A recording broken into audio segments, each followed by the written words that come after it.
Whoa, what's good, guys? Did you miss me? It's been a while. Oh, what is that? Subscribe and get Great Ball. Drop Pokemon and what? Since when that happened? It's on Twitch, by the way, guys. If you don't know. Whoa, I did not know those are. Oh, that's new. Oh, if I play Pokemons, I get drops for that. Oh, well, I might have to play more Pokemon games. But for today, we have a different thing we want to do. I want to do, actually, is to learn. I know it might surprise you guys, but I do need to learn. I'm an unk a little bit, you know. I'm getting up there in age, but I need to still learn. And this is a guy I guess we're going to be learning from. This is, I think most of you might know him. He's pretty big streamer, right? And it's not often that you get to like talk to the guy that's like that made it in that field that you're trying to make. So it kind of, I would say, you guys may say it's glazing, but I say it's not. He kind of like LeBron James of streaming, you know, like he made it. He says himself he might be past his prime. Like he reached peak, like I don't know, a few years ago. I think that's what he said himself. Not my words.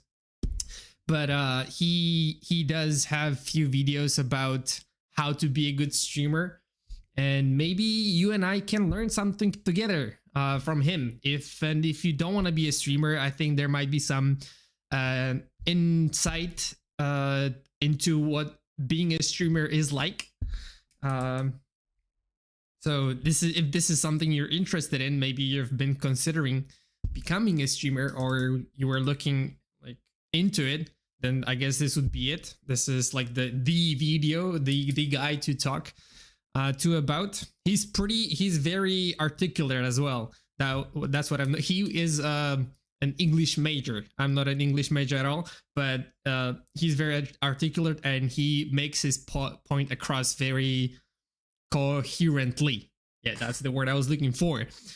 So yeah, this is the guy, and he taught a streamer university class on how to be a streamer. It says, I'm a streamer, you're not, but maybe you wanna. We can go through this together and learn something together. Hi Eddie. You finally beat Hollow Knight Steel Soul. Wow, damn, that's impressive. I still haven't beat the 5th Pantheon just yet. But yeah, this is the guy. We're gonna learn from him. And let's see. Oh, I even prepared. Look, I have a notepad. This used to be my Korean notepad, but I haven't been learning Korean for a while. But it's pretty full. But I'm gonna use the clean slate. Maybe, you know, I can pretend to be a nice, good student right here. Damn. Kind of a little hot in this. Let's go. Oh, why can't I hear anything? Can you guys hear everything? Let me refresh. Why can't I?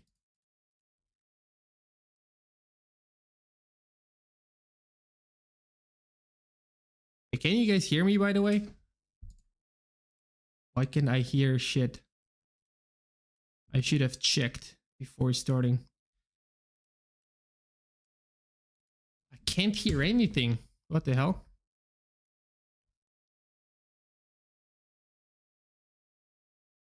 Oh.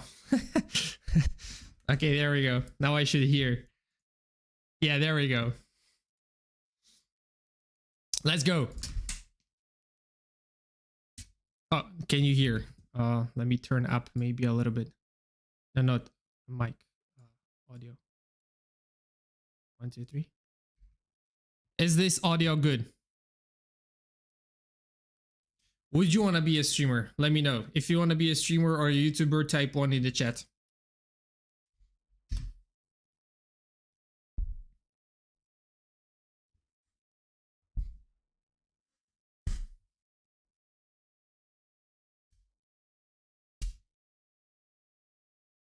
I mean, yeah, he was beaten by Kai Cenat and 2 or 3 other people by that. You can or can't? Oh, can't. Let me turn it up maybe.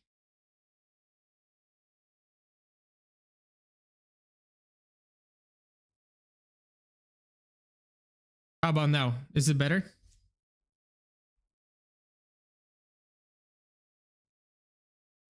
Oh, I know what.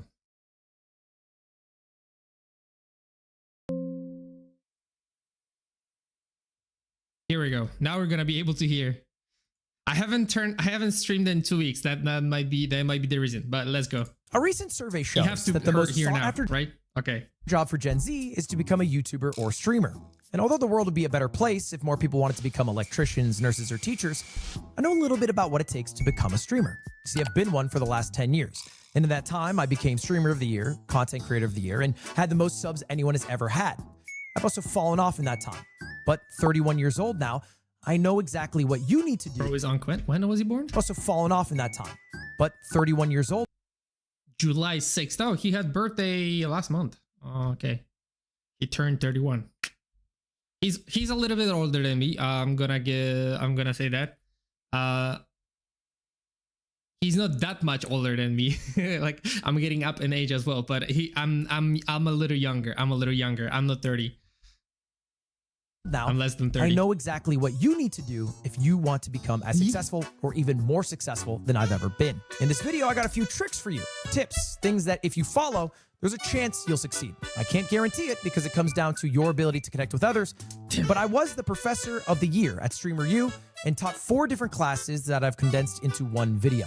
Thank you very much. I looked it up and it's like 4 VODs for like 8 hours each. So I don't think I could sit here for like 30 hours and watch the entire thing. So I'm glad he did that. All the knowledge that I've accumulated. I hope you enjoy it. If you do, subscribe and maybe I'll think about making another part to it. All right, y'all. Do you hear my voice clap once? Do you hear my voice clap twice? Yo, welcome to my course today. It's called How to Get Lucky. I realize this has a bit of a sexual innuendo. It is not sexual, but I truly believe to be a successful streamer, you need to get lucky.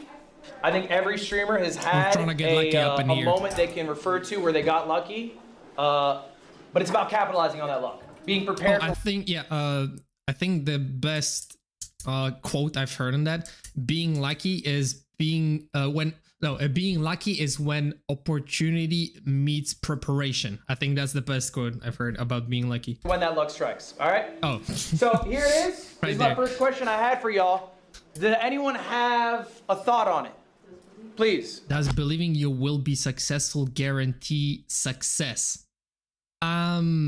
It will not guarantee, I think, but it's you kind of have to. It's like a paradox. You kind of have to believe that you will, otherwise it's not gonna happen.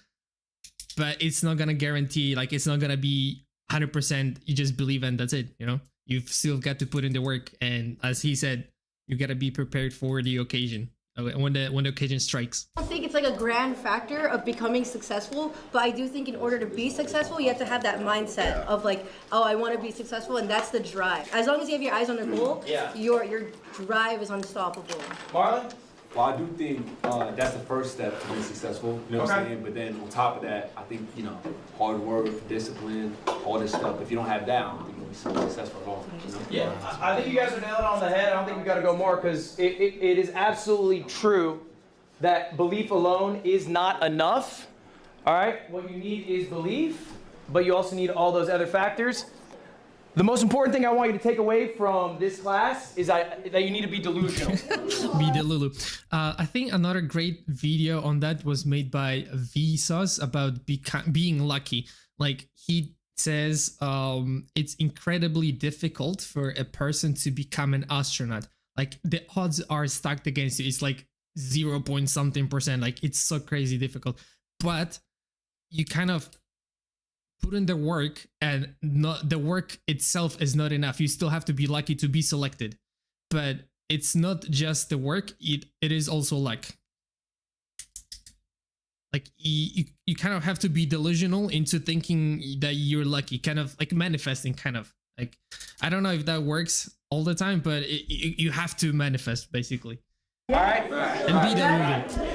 Amen. 100%. I always say that. Delusional. Are already amazing at this. Who's glazing up Man, I always say that. Delusional. W, Mr. L. Ludwig is so hot. Already amazing at this. Somebody's All right, crushing you are all on the delusional teacher. enough to have applied to StreamerU I mean, it's and thought that you university, would so get that's picked to fine. get in.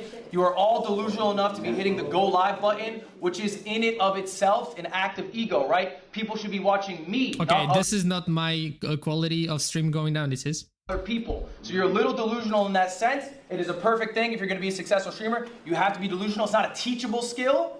That is a skill that you either have intrinsically, maybe confidence you grew up with. So congratulations, you all have that. And I have some more congratulations for you. I got some good news for you all today. Wow. And all right, the class is called How to Get Lucky. A little background for y'all on who I am. I am Professor L. All right. If you don't know me, Streamer of the Year. Oh. What was that? That was Bonnie right there. So uncalled for. What was that? Extremely uncalled for. No, chat was saying loser, and I was like, loser? What are you talking Bonnie, about? everyone gets one. 2, you're out. Professor L, Streamer of the Year 2021. Bonnie, do you have one? It's pretty strict. Steve, Content Creator of the Year 2022. You got one? Oh, shit. Okay, that's what I thought. Top 50 Super Smash Brothers player. I'm a Red Bull athlete. 6th most sub streamer all time. Engaged to a bad bitch. He's thanking on his own students. He's mugging them. Fluent Chinese, Japanese, other languages, and I'm 31 years old. I'm probably... Show of hands, anyone older than me in this room? There we go. Really? I got great news for you all. These are Interesting. important facts. Keep in mind. 92. I didn't think they take people that are like in their 30s to this streamer university. I thought they're gonna be like all 18-year-olds, something like that. I'm surprised. % of streamers do not go live a second time. Really? That's real sad. 92% of I'm in the top 8%. I'm in the top 8%. I've streamed more than one time. people will go live once and they will never go live again. To be in the top 1%. To be in the top That is 1%, actually all you crazy need too. is 20 viewers. That's ridiculous. That is the top 1% on Twitch for streaming. All right? You are I don't know what's on YouTube, but like I average when I play games, I average like around 10, 13. There was one time I got to like 90 something. It was crazy for me, at least. Like I've never had this many. But yeah, that was my top ever since I've started streaming. But 20, consistently getting 20, I haven't been able to get that just yet.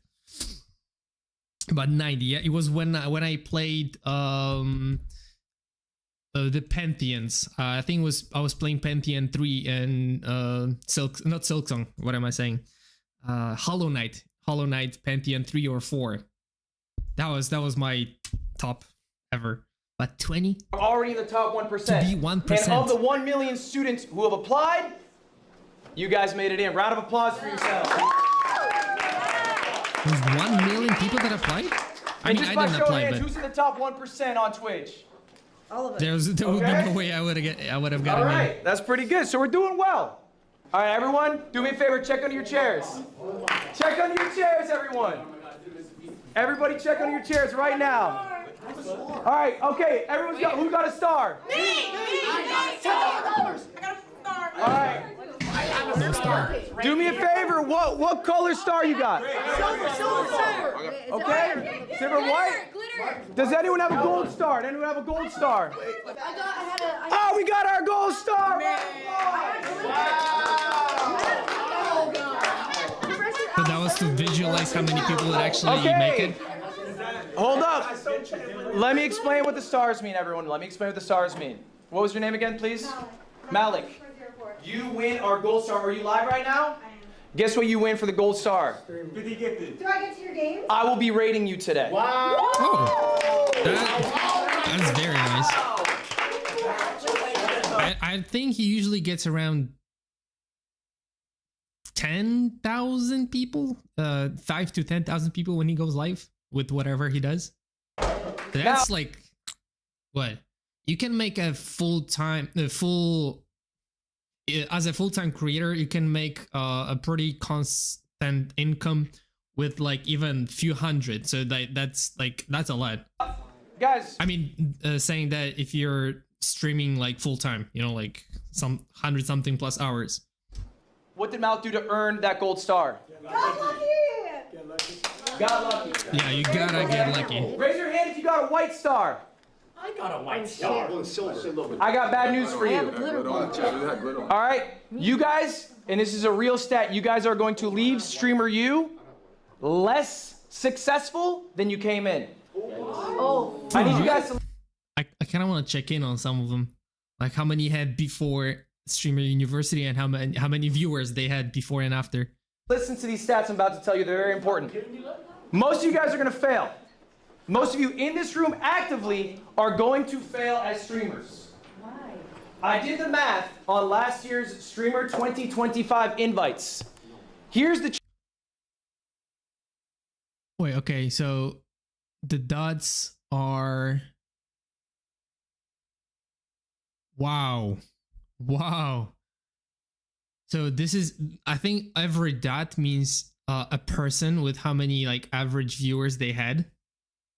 So I mean, those obviously that had less, there was only way, like they only could go up. Like it wasn't hard for them to gain some traction, but for those who did have some traction already, a lot of them kind of fell off. Like it was less than what, 30%, 40? I didn't count all the dots, but it looks pretty bad. The higher they were, the more likely it was for them to lose, and some of them lost a lot. Wow. Chart. Now I'm going to break down this chart for you. It's a dumbbell chart. Wow, that's too much for me. These black dots are where they were at before Streamer U 2025. April 2025, that was their average viewership. The red line, okay, that means they went down in viewers. The green line, they went up in viewers. The orange dot is what their viewership is last month, okay? So these are people who they went to Streamer U, they had all that success, all that excitement, I'm about to be a fucking amazing streamer. Now their viewership down to here, okay? I'll give you the stats more concretely so you can really grasp it. The average viewership of all the streamers who participated in Streamer U 2025 is down 287 viewers. Some of them had lost more average viewers than I ever had.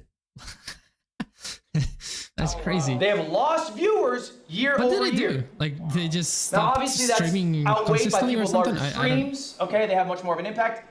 The median streamer, all right, the median, we know what the median is, right? You slash both ends so you get the person in the middle, all right? The median viewers, all you need to know, has gained 4 viewers before and after Streamer U. Okay? You still gotta do interesting stuff. This is you. Interesting shit, This is I guess. what you after, will be. even All right? after a big next year, event like after this. all the excitement's over, after all the collabs happened, all right, after your viewership skyrocketed, your followership skyrocketed, you are going to get 4 more viewers. Over half, if you got a white star, that is you. Over half of the streamers have gained single-digit viewers or lost viewers year over year. Okay, why do we think that is? Streamer U is supposed to be the trip of a lifetime. You're supposed to have made it. They didn't capitalize. You're in the big leagues. Marlon, why not? Well, I do think when you come here, everybody's gonna spike. Big streamers, small streamers. When you leave, you gotta make sure you're entertaining on your own as well and try to capitalize of it and just grow, you know what I'm saying? Okay, capitalize, I like that. I think ultimately, when The guy in front kind of looks like Kaisana, doesn't he? The one with the glasses, but with long dreads. shit's going good, when the viewer number's up, it's really easy to spark stream, all right? It's really easy to post clips with Streamer U in it, and they do amazing, okay? You know what sucks? Is doing it when you don't have a great game plan, when you have nothing going on, all right? So motivation is great, but we should discipline ourselves in small things and from those progressive things of greater value. This is Marcus Aurelius, okay? He was the leader of Rome, the largest empire in the world. He wrote himself a journal called Meditations. It was his private thoughts. It was Actually, I read that. I have another one that's kind of similar, but I haven't finished it. I did read like half of it, but I just forgot to finish it, so I might have to start over. But I read that too as well. never published. They published it after he died. He's the most powerful man on earth. He's writing this, okay? He has everything in front of him. He is writing this. So what does it mean to be disciplined versus motivated? Okay, we all know motivation's fickle. Discipline's forever. How do we get some discipline? This is an activity. I want you guys to... I don't understand how they just didn't know what to post after, or they just gave up. I don't get that. Maybe they just were not entertaining enough so that people only tuned in for the Streamer University, and then after that they had nothing else to offer. I don't know. I'll be doing this right now. This was your homework. If you did it, good. If you didn't, do it now. Oh, so he did give out homeworks during the class, but I just missed that, I guess. Write down your goals. Write down goals you have for yourself to achieve before the end of the year. Do not make all your goals metric based. Make goals that you have control over. Dream big, but make it achievable. Failure to hit your goals should result in an honest conversation with yourself. Motivation is fleeting. Be disciplined. Okay, we can do that now, I guess. I have a notepad. So I guess this is an example here, right here on the right side. What he wrote. Okay, 2,000 subs, 100,000 followers. I'm unique. What?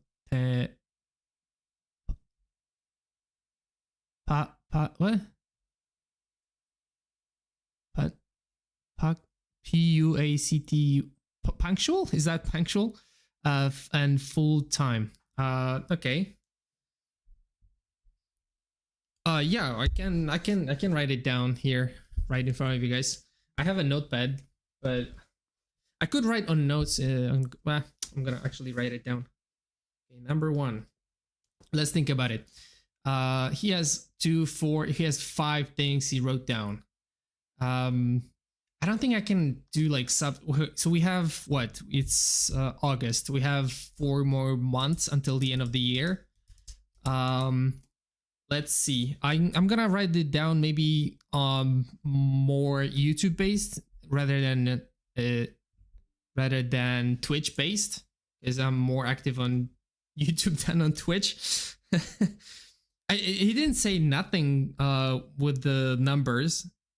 He just not all of them with the numbers. He himself has 2 metrics that are number based, right? So I guess we can start with okay, so for YouTube, I guess 10K maybe. So getting, okay, maybe I'm gonna set it down. It's kind of hard to write in the air like that.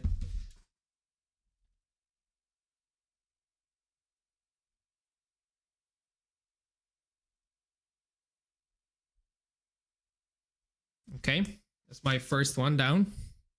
I don't know if you can read it. My handwriting is not that good. I don't. Is it flipped for you guys? I don't know if the camera image is flipped or not. But I just said getting to 10K on YouTube. It's not the same as Twitch subs. Like you don't have to pay or anything like that. Just getting to 10K. I think that's gonna be good. In 4 months, that would be 10xing almost my current sub numbers. I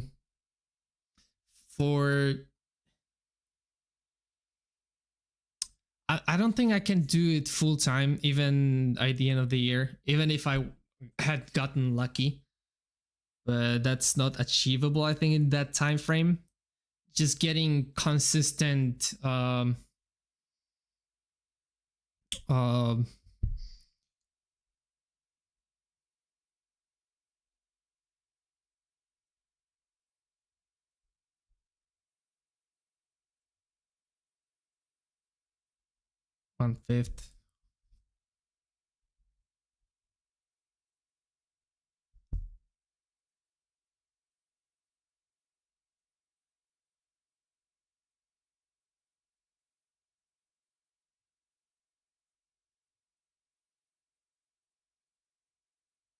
Okay, so the next one would be this. I guess 1/5 of the minimal wage, which would be for me, what is it? Currently, let me check.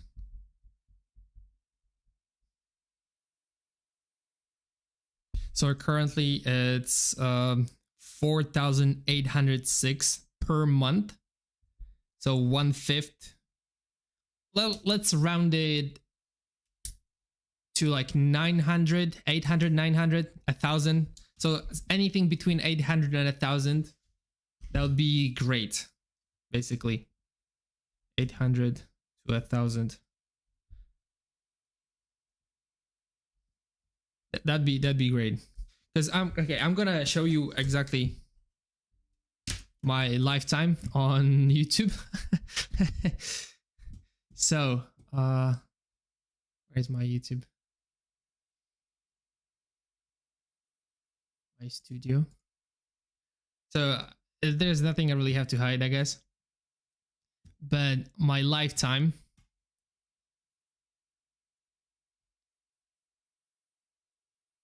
Okay, so I did create my channel back in 2012, I believe. That was just like to watch stuff. Oh, it's flipped. So I just wrote down it's 1/5 of minimum wage. But yeah. So I've earned 144.18 USD since the inception of this channel. I mean, as I said, I've started being active last year. So it took a while to even monetize this shit. But like a lot of these don't even count the views because okay, it's in Polish, but whatever. A lot of these don't count because it hasn't been monetized. But yeah, since the beginning, 144.18. Even though I had 8.5 million views, you know. So, and on Twitch, it's I've gotten a cent. I've gotten 1 cent from one donation. From who? Random ID dot. He donated a cent. So my most, why is the internet so slow? So the most profitable stream was this one right here. It's because I had a Japanese person. I forgot the name. I'm sorry. Where is it? Oh, it doesn't tell you who exactly donated. But yeah, one donation on that. And then a second from the same person during the second stream of Cult of the Lamb. Why is the internet so goddamn slow? But yeah, those two were the most profitable. And when it comes to shorts, God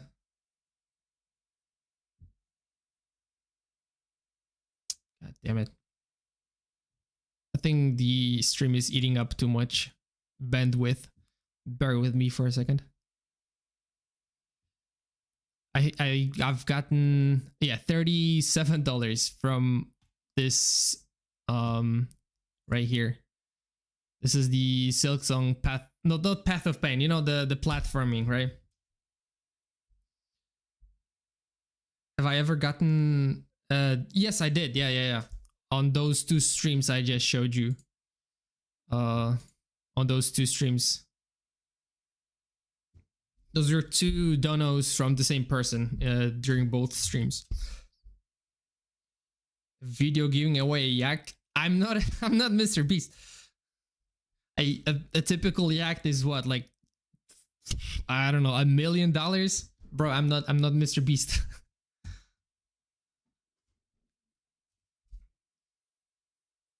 He's pulling in like a lot of big numbers, and it's so this is mostly from this revenue is mostly from shorts, basically. From videos, it's basically nothing. A lot of these were not monetized back when I posted them. Now this would have been my most successful one, but it's not earning now because it wasn't monetized back then. Now it is. Oh yeah, you can see here exactly. I've gotten an equivalent of $3 from donos. He donated in yen, but it was converted to dollars.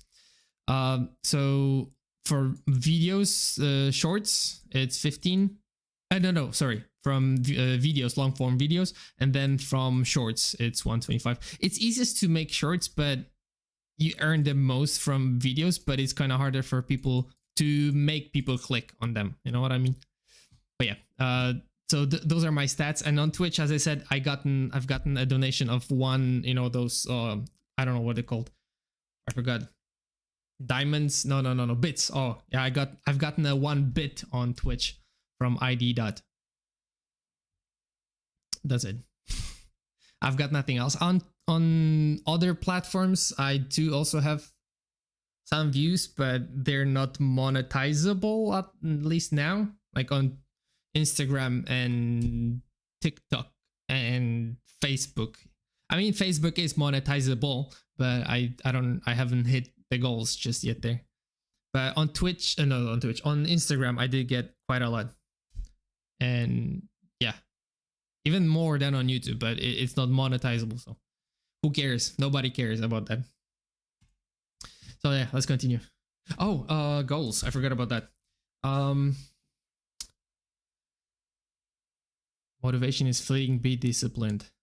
Yeah, I think I should have I should write down something regarding to being consistent.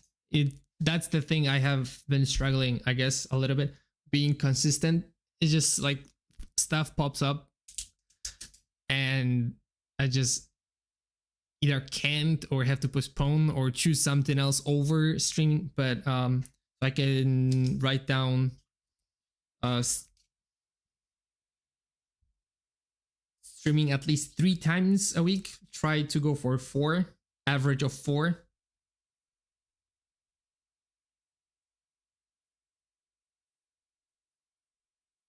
Okay, I'll write it down.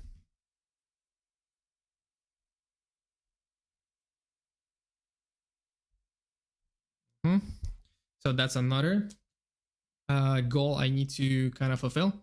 Okay, I'm gonna take a goddamn I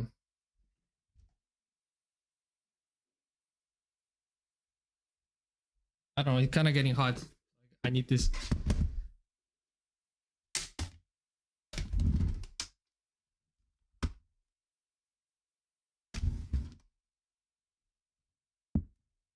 Oh, that's a little better.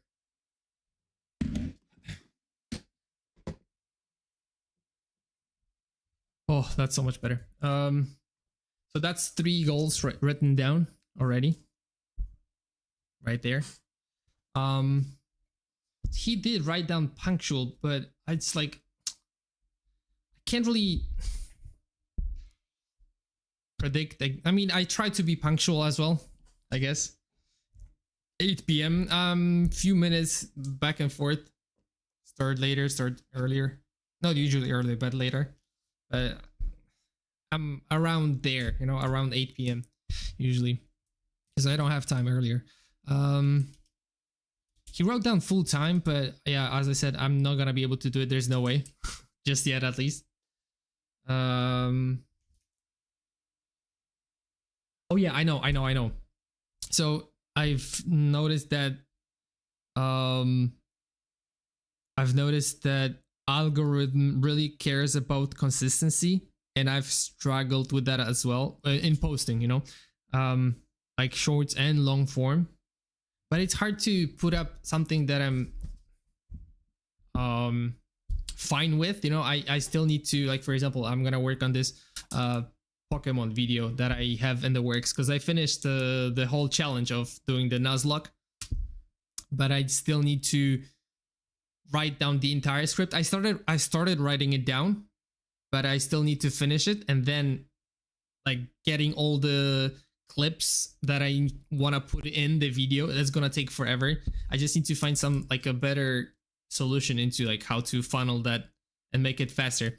But posting more often.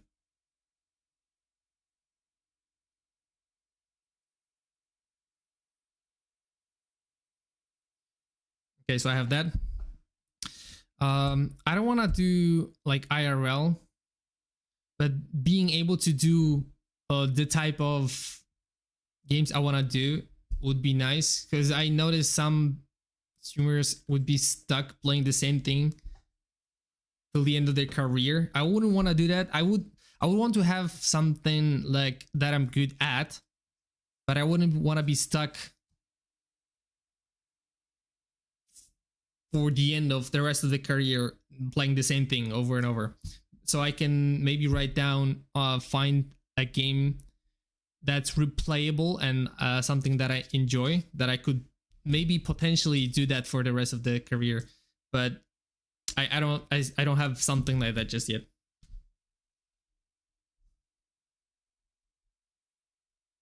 find.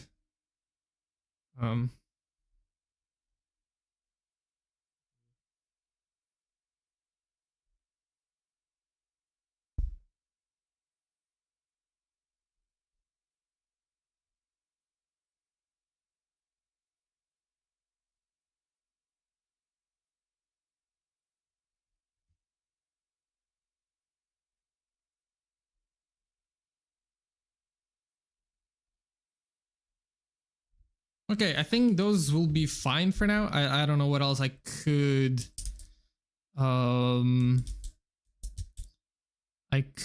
include. I think 5 is enough. Okay, let's continue. Pen and paper. We're writing down our goals. These are goals that you want to achieve before the end of the year. They're 2026 goals. We're in July. We're over halfway through. We don't have that much time left. But what do you want to achieve by the end of the year? These don't have to be streamer related. All right, they can be about maybe your personal health, your personal relationships. But I want you to be writing down. I should have listened till the end of the explanation. When I'll be playing 9 Souls. I mean, I'll get to it eventually because I did like all the Metroidvanias I've been playing so far, and that has been said that it's one of the better ones. But I don't know the exact date just yet. The goals. If you're writing down on your phone, I want you to write these down physically, okay? This, I have it. I didn't bring it with me, actually. I fucked up. We forgot to bring it. I wrote this down in 2018. I literally have the piece of paper in my dorm room, okay? It was 2,000 subs, 100K followers, 1 million uniques, be punctual, be full time. I went 4 for 5. I'm not a punctual guy, I'll be honest about myself. All right, I went 4 for 5, but I do believe there is some value in materializing your goals by writing them out, putting them in the universe, okay? And I want to see your goals. I'll reply to all of them. That's part of your homework today. But ultimately, motivation is fleeting. Discipline, okay, is what will help you be a successful whatever you want to be in the future, and goals can help you be accountable. Okay, make the goals achievable, but also something that you're shooting for. Next up, we're going to talk about schedule. All right, this is important. When I first went full-time streaming, I did what probably a lot of you maybe do right now. I went live. When I woke up, I went to bed. When I was tired, I woke up whenever I woke up. And I sort of did that on repeat, but you probably have recognized, maybe some of you who have started full-time streaming from a regular job. How many other things you don't want to do before 9 Souls? I thought about doing another like challenge, Pokemon challenge, but I don't know if I should do it. You know what I mean? Like there's, I wanted to do one where you get like random Pokemon. I mean, you get Pokemon, but then when they evolve, they turn into a random Pokemon. And trying to do a Nuzlocke with that maybe, but I don't know if I want to do it right after this. So maybe I could. I already bought the game, so maybe, you know what, maybe you're right. Maybe I should just go for it and do it after this and work on the Pokemon video in the meanwhile. Schedule kind of helps. Yes. It helps make sure you wake up at similar times, get similar sunlight, you eat correctly, you're working out correctly. I can't and I don't have think that people schedule. think enough about streamer schedules. They just think about when can I spark, how long can I be live? And I think a lot of you right now, who's doing 24/7 here? Okay. 24/7? Look, it's Streamer U, it's a rare event, you're capitalizing on it. Okay. For the streamer, okay. But let's get a good schedule when we get back. I'm gonna tell you this is my ideal schedule. This is what I try to do day to day, at least when I go live. I wake up 9:30. The first thing I do, first 4 hours of my day, it's meetings. I do some podcasts. I eat right. I do like at least 5K steps. It's just starting my day off. Okay. Next up, 1 p.m. This is probably one of the most important parts of my day. It's me time. I'm looking at people's streams. I'm ideating what I'm going to do on stream that day. That's it. I got nothing else on the plate. It's eat, ideate. I watch Twitch. That's it. 4 p.m. Usually about when I go live.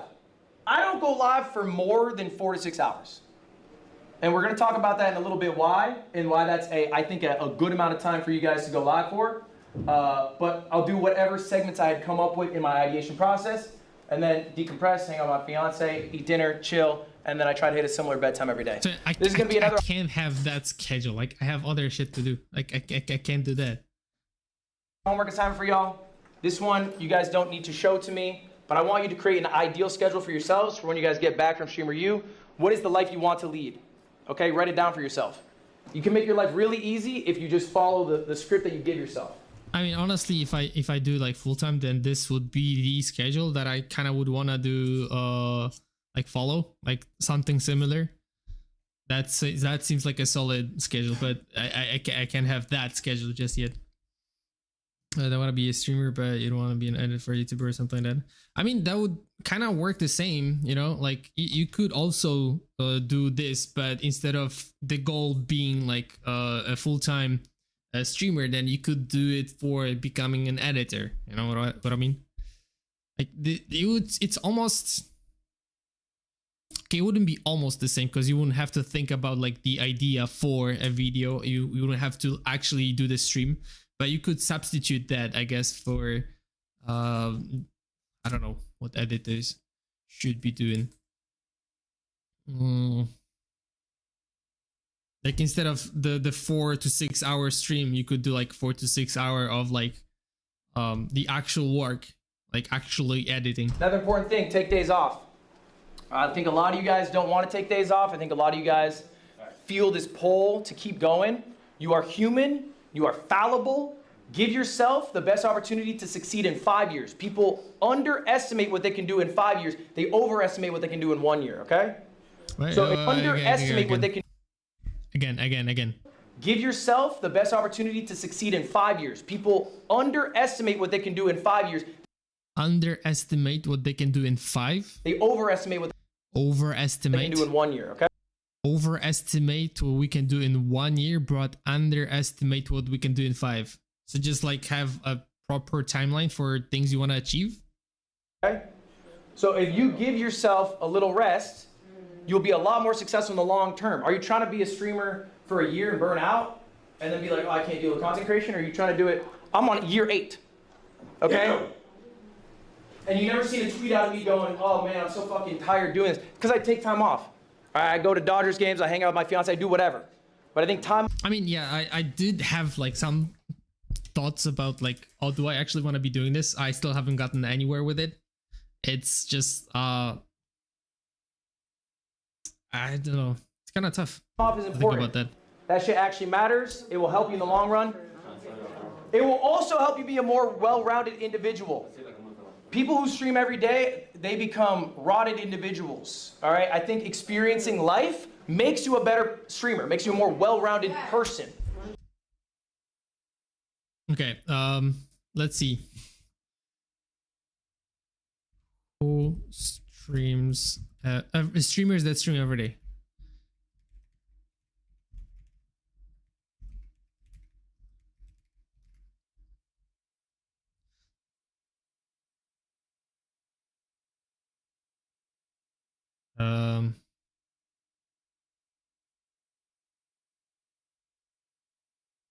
Streamer, okay, there it is.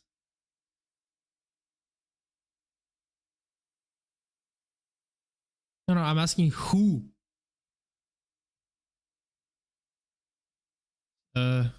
Who's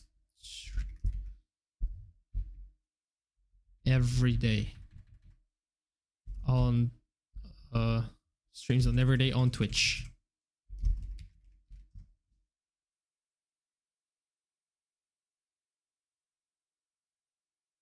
Kai Senat.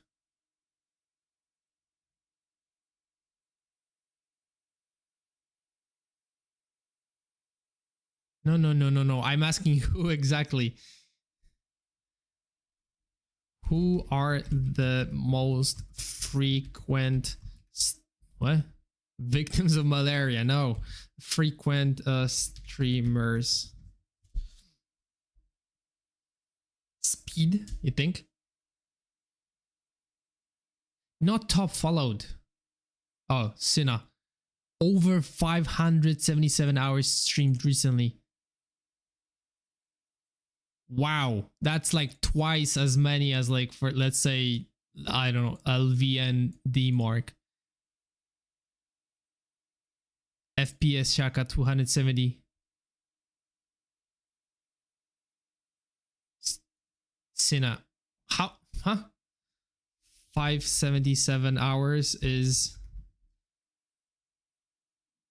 That's 24 hours of straight... Wait, is she doing like a marathon? Oh, that's too much. Whatever. But yeah, Sina. I don't know the other guy. But that would be too much. 24 days. Tony. Okay, Tony is doing 270. That's like more than full-time job. A full-time job is 160. That's ridiculous. This also matters. Do we have a question on that? Did you start taking days off once you made it big, or when you were still starting?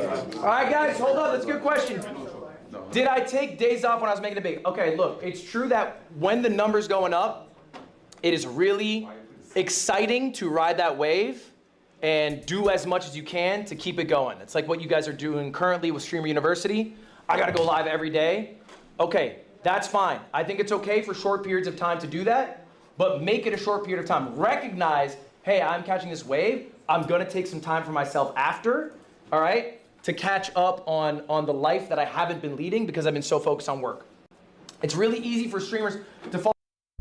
What do I think about the editing thing? What do you say? What, for the goals or for what? Yeah, for the goals, you could say like, oh, till the end of the year, you kind of want to get like a customer, repeating customer, or like 5 repeating customers, or try to get, I don't know, try to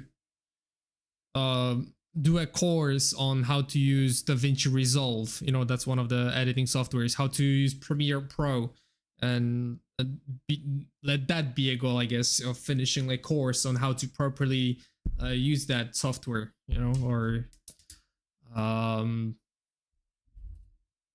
post some edits like twice a week, you know, post a short video, a YouTube short twice a week or something like that. 5 chats back. Okay.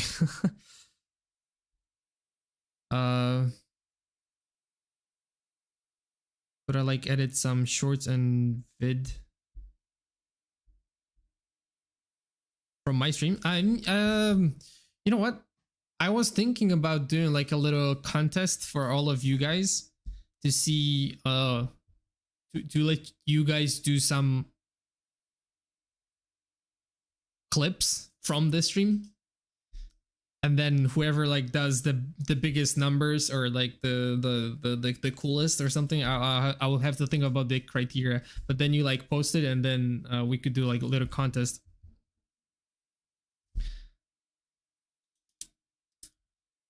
Or if I like the edit, I could post it on my own channel as well. But yeah, that'd be fun. We could do that. We can definitely do something like that would incentivize you guys maybe to maybe help me as well a little in growing. But you also could practice whatever, and then I could pay you guys depending like per video or something, and then based off like the contest, like, oh, somebody with the most views, somebody with the that gets to 1 million or something. I don't know. But if you want, yeah, you go ahead, post clips and from my videos. I think I did show you guys how to. Oh, if the whole thing works out, I could be your editor. I mean, I guess if you know how to do that, then we could work around and see.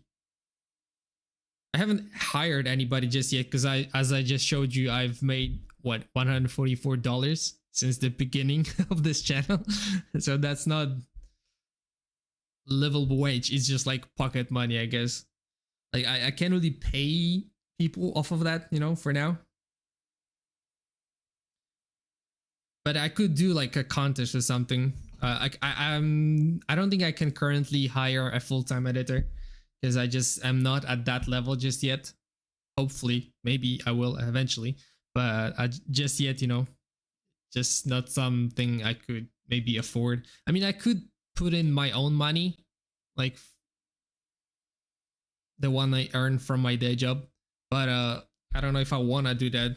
I just think once maybe I start actually get the ball rolling, then maybe I'd be looking into hiring people, but you know what I mean? You don't need money anyway.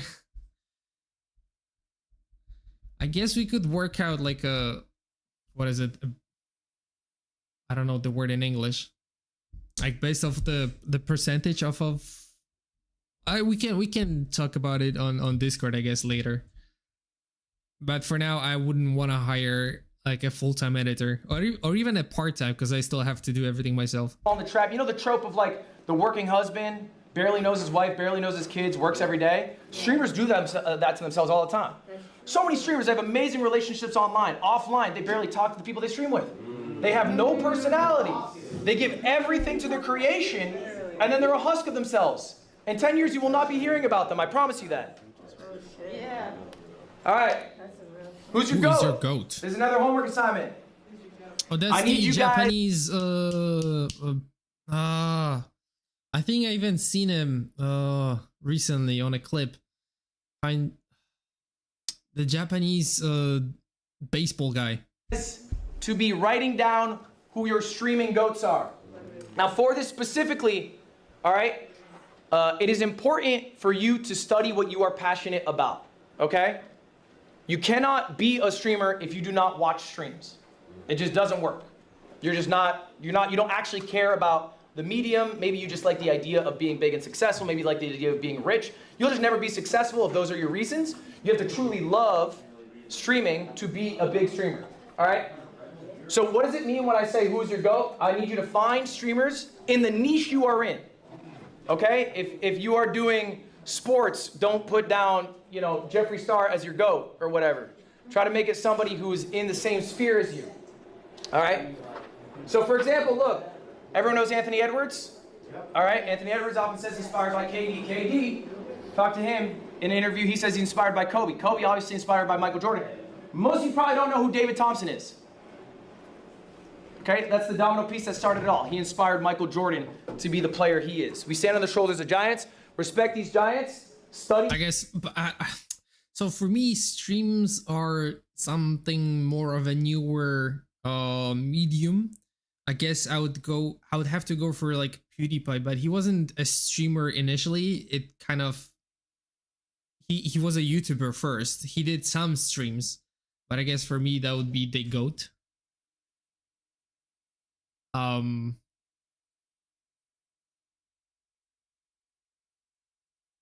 mean, if there's only one GOAT, right? I can't name another one.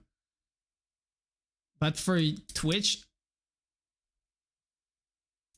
there's few people I like, but I do like what Ludwig is doing. Is like he's a variety streamer, but he also does like tip to tip. That's something I would want to do, something similar. Like I had an idea for a video I could do or like stream where I go to China, like buy a car there and try to drive it all the way back to Europe. You know, that would be a long ass video, a stream.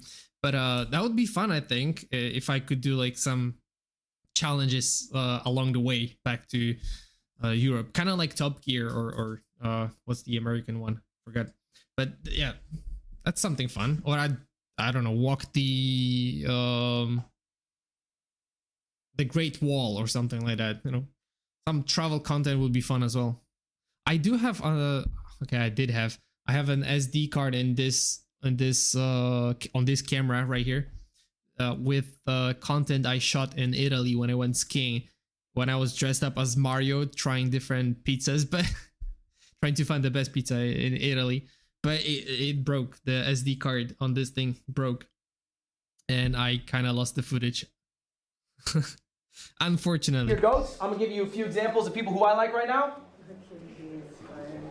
And so when I ask you to write down these goats for this homework assignment, I want you to write down 3 people and why. What about their content do you find so alluring? So I'm going to give you examples so you can do this easier. Joe Bart. king of the content funnel. We'll talk about the content funnel a bit later. Okay? RDC, I don't they're know who the probably second kings of authenticity in streaming. floor. And I think authenticity is what audiences really Maybe that enjoy, makes me right? out of touch, but Especially I because don't there's really such know like a who they Mr. Beastification, you know, of like big Once grand again, events or this is whatever. not People like my, authenticity. my fault. This is his stream. A kinda friend group lagging who are a little. actual real life friends. You can't get much better than that. And then KDB, she's funnier than I'll ever be. So honestly, I'll watch funny people to hopefully I've pick seen up a some thing or two. clips of her. So anyway, that's an example of a few goats. I need you guys for your homework. All right, this is it. All right, there's 3 things. I'm only checking for 2. First one, I need your goals, at least 3 for the end of the year. I need you to think about the schedule. I don't need to see what your schedule is, but start thinking of an ideal schedule. And then finally, write down your 3 goats and why they are your goats, what you admire about them. And I want to just actually take a few right now. Does anyone have some goals they'd like to share with the class? Bonnie, please. What's a goal? Like lose my imposter syndrome, because I do struggle with that a little bit. Lose your imposter syndrome. Yeah. I think, Bonnie, a good way to phrase goals are things you can make actions on, right? So losing imposter syndrome is hard because it's a little open-ended. So maybe write down things you appreciate about yourself every day. You know, like building confidence in ways that you can make tangible actions towards, as opposed to hurting yourself in your own goal. In your own goal, you've labeled that you have imposter syndrome. But if we were to make our goal, hey, I'm gonna say like, you know, things I appreciate about myself in the world and the friends that I have in my life, then that works towards your goal without phrasing your goal in a negative way. How about an example of some goats? Bro is a legit therapist. Who here has a goat in mind? Someone they really like, someone they think's great, that inspires them? What you got? Extra Emily. Extra Emily, and why? I like her. Driving? No, I'm just playing. I'm just playing. I like Extra Emily too. My car is total too. I don't know if you guys saw it, but she was distracted driving and kind of caused an accident like a few times. Point. So no, I like that she just does like solo streams. I do the same thing where I just travel on In IRL? Yeah, I'm about to do a Europe tour solo. Just me and my camera. And the confidence she has walking in those places. Yeah. I think that's great. Raise your hand by show of hands. Do you want to be a streamer? By show of hands, do you want to be a streamer? All right. Oh, whoa, that's a lot of new people there. We're gonna sit on this for a moment. Do you want to be a streamer? This question about it, because maybe you don't actually want to be a streamer. You want to have what streaming can get you. But there are quicker, better, more efficient ways to do that. Maybe you actually just want to be rich. Maybe you want a large social media following. Maybe you want to have a creative outlet. Streaming might not be the best path to do this. Now, I think when people talk about streamers, we talk about the big guys, talk about the Kais, we talk about the Speeds. That's awesome. That is a very small number of all streamers. That is realistically not going to be you. I have 3 examples for us today. I have a top 100 streamer in the world, I have a top 1,000 streamer in the world, and I have a top 10,000 streamer in the world. I'm gonna show you guys all their revenue and their viewership. We're gonna pocket watch. Guys, we're gonna start off with Mr. Number 95. Guys, we were starting off, excuse me, with myself. He is 95th? I'm gonna show you how. I was convinced he would be way higher up on the scoreboard, I guess. 95th, really? How much money I make. I'm the 95th biggest streamer on Twitch. I also stream on YouTube. It doesn't include that, but I'm like maybe top 100, I'm somewhere in there, right? These are my metrics. If they line up with yours. Average viewers 11,000 hours, stream 90. So that's like a half part-time, right? Of a normal, job. Sap count 9,500, years active 8. Okay. He's an athlete? He's an actual athlete? Then your revenue will probably be similar to mine. I don't stream nearly as much as some other guys. I have 9,500 subs. All right. For me specifically, okay, we're gonna go through some expenses that I have. Here's my expenses. This is just the month of June. Everything here is for the month of June. Payroll, $225,000. That is for the 15 employees that I have. Next, travel, $55,000. That's a higher number than normal. I ran an event. I had to fly a bunch of streamers out. That's that travel expense. Okay. Next up, understandable. events. Business expenses. That is the production of the event. Nice. Oh, for the, what did he do? Was that for what is it called? Streamer games? What was it? Was it then? Next, marketing. Again, similar for the event. It's another $10,000. Final total. $359,000. Expenses. What I spent. Bro's spending more in 1 month than a lot of people do make in like 5 years. $359,000. Or even more. Like the minimum wage in US is like 42,000, 45, something like that. So yeah, like nine times almost. Wow. This was just for the month of June, yes. All right. Just for 1 month, by the way. Guys. 1 month. Now's the fun part. How much do you get to make? How much do you get to make, y'all? All right, this was the event that I did, by the way. That's why some of the costs were higher. The payroll's normal. I did an event called MCSR Ranked. World Championships is a Minecraft speedrunning event. Anyway, let's talk about how much I made. How did I pay for all of that? Well, good news for me. Merch sales. I got $7,800. Wow. Not bad. Just for 1 month, by the way. I would 270,000. 270,000. Damn. I'm missing some zeros there. That's just the YouTube revenue. This includes YouTube live streams, shorts, and videos. 270,000. That's from that's from just the AdSense, right? Or is it donations as well? Twitch gonna be smaller for me, guys. I do not make as much on Twitch. 57,000. That's still more than some people make in 1 year. I only run about 6 minutes of ads an hour. I have 9,500 subs. That's about what you make for that. The biggest bulk of my money, though, I made a pivot in my life. I decided I wanted to stop being viewer funded. All right, I did a subathon. I had the most subs any streamer did. I had like an average of 20, 30,000 subscribers. I ran a higher density of ads. And then I said, you know what? I don't feel good as a multimillionaire getting these people to pay me money. I didn't like getting 100 gifts. It made me feel weird. I'm gonna start pivoting to get most of my bread from sponsors. That's the biggest cut of this. Okay, I'm a Red Bull athlete. I have an AT&T sponsorship, and I also have an Alienware partnership. These are a long-term partnerships. Sure. All right, and I do one-off deals as well, as you guys do. This number's 800,000. Okay. So the total you can break through. Just for 1 month. Just to remind you, it was for 1 month. Okay. Now, this is the flashy number. This is the top 100. Why am I showing you this? It is not just a flex, although I am flexing. It is because this is what you get to see. This is what people love to show you. They love to show you the top 100. But you guys aren't top 100. Not all of you, at least. Some of you in this room are. Maybe you want to be. Maybe you'll get there. What does Miss Top 1000 look like?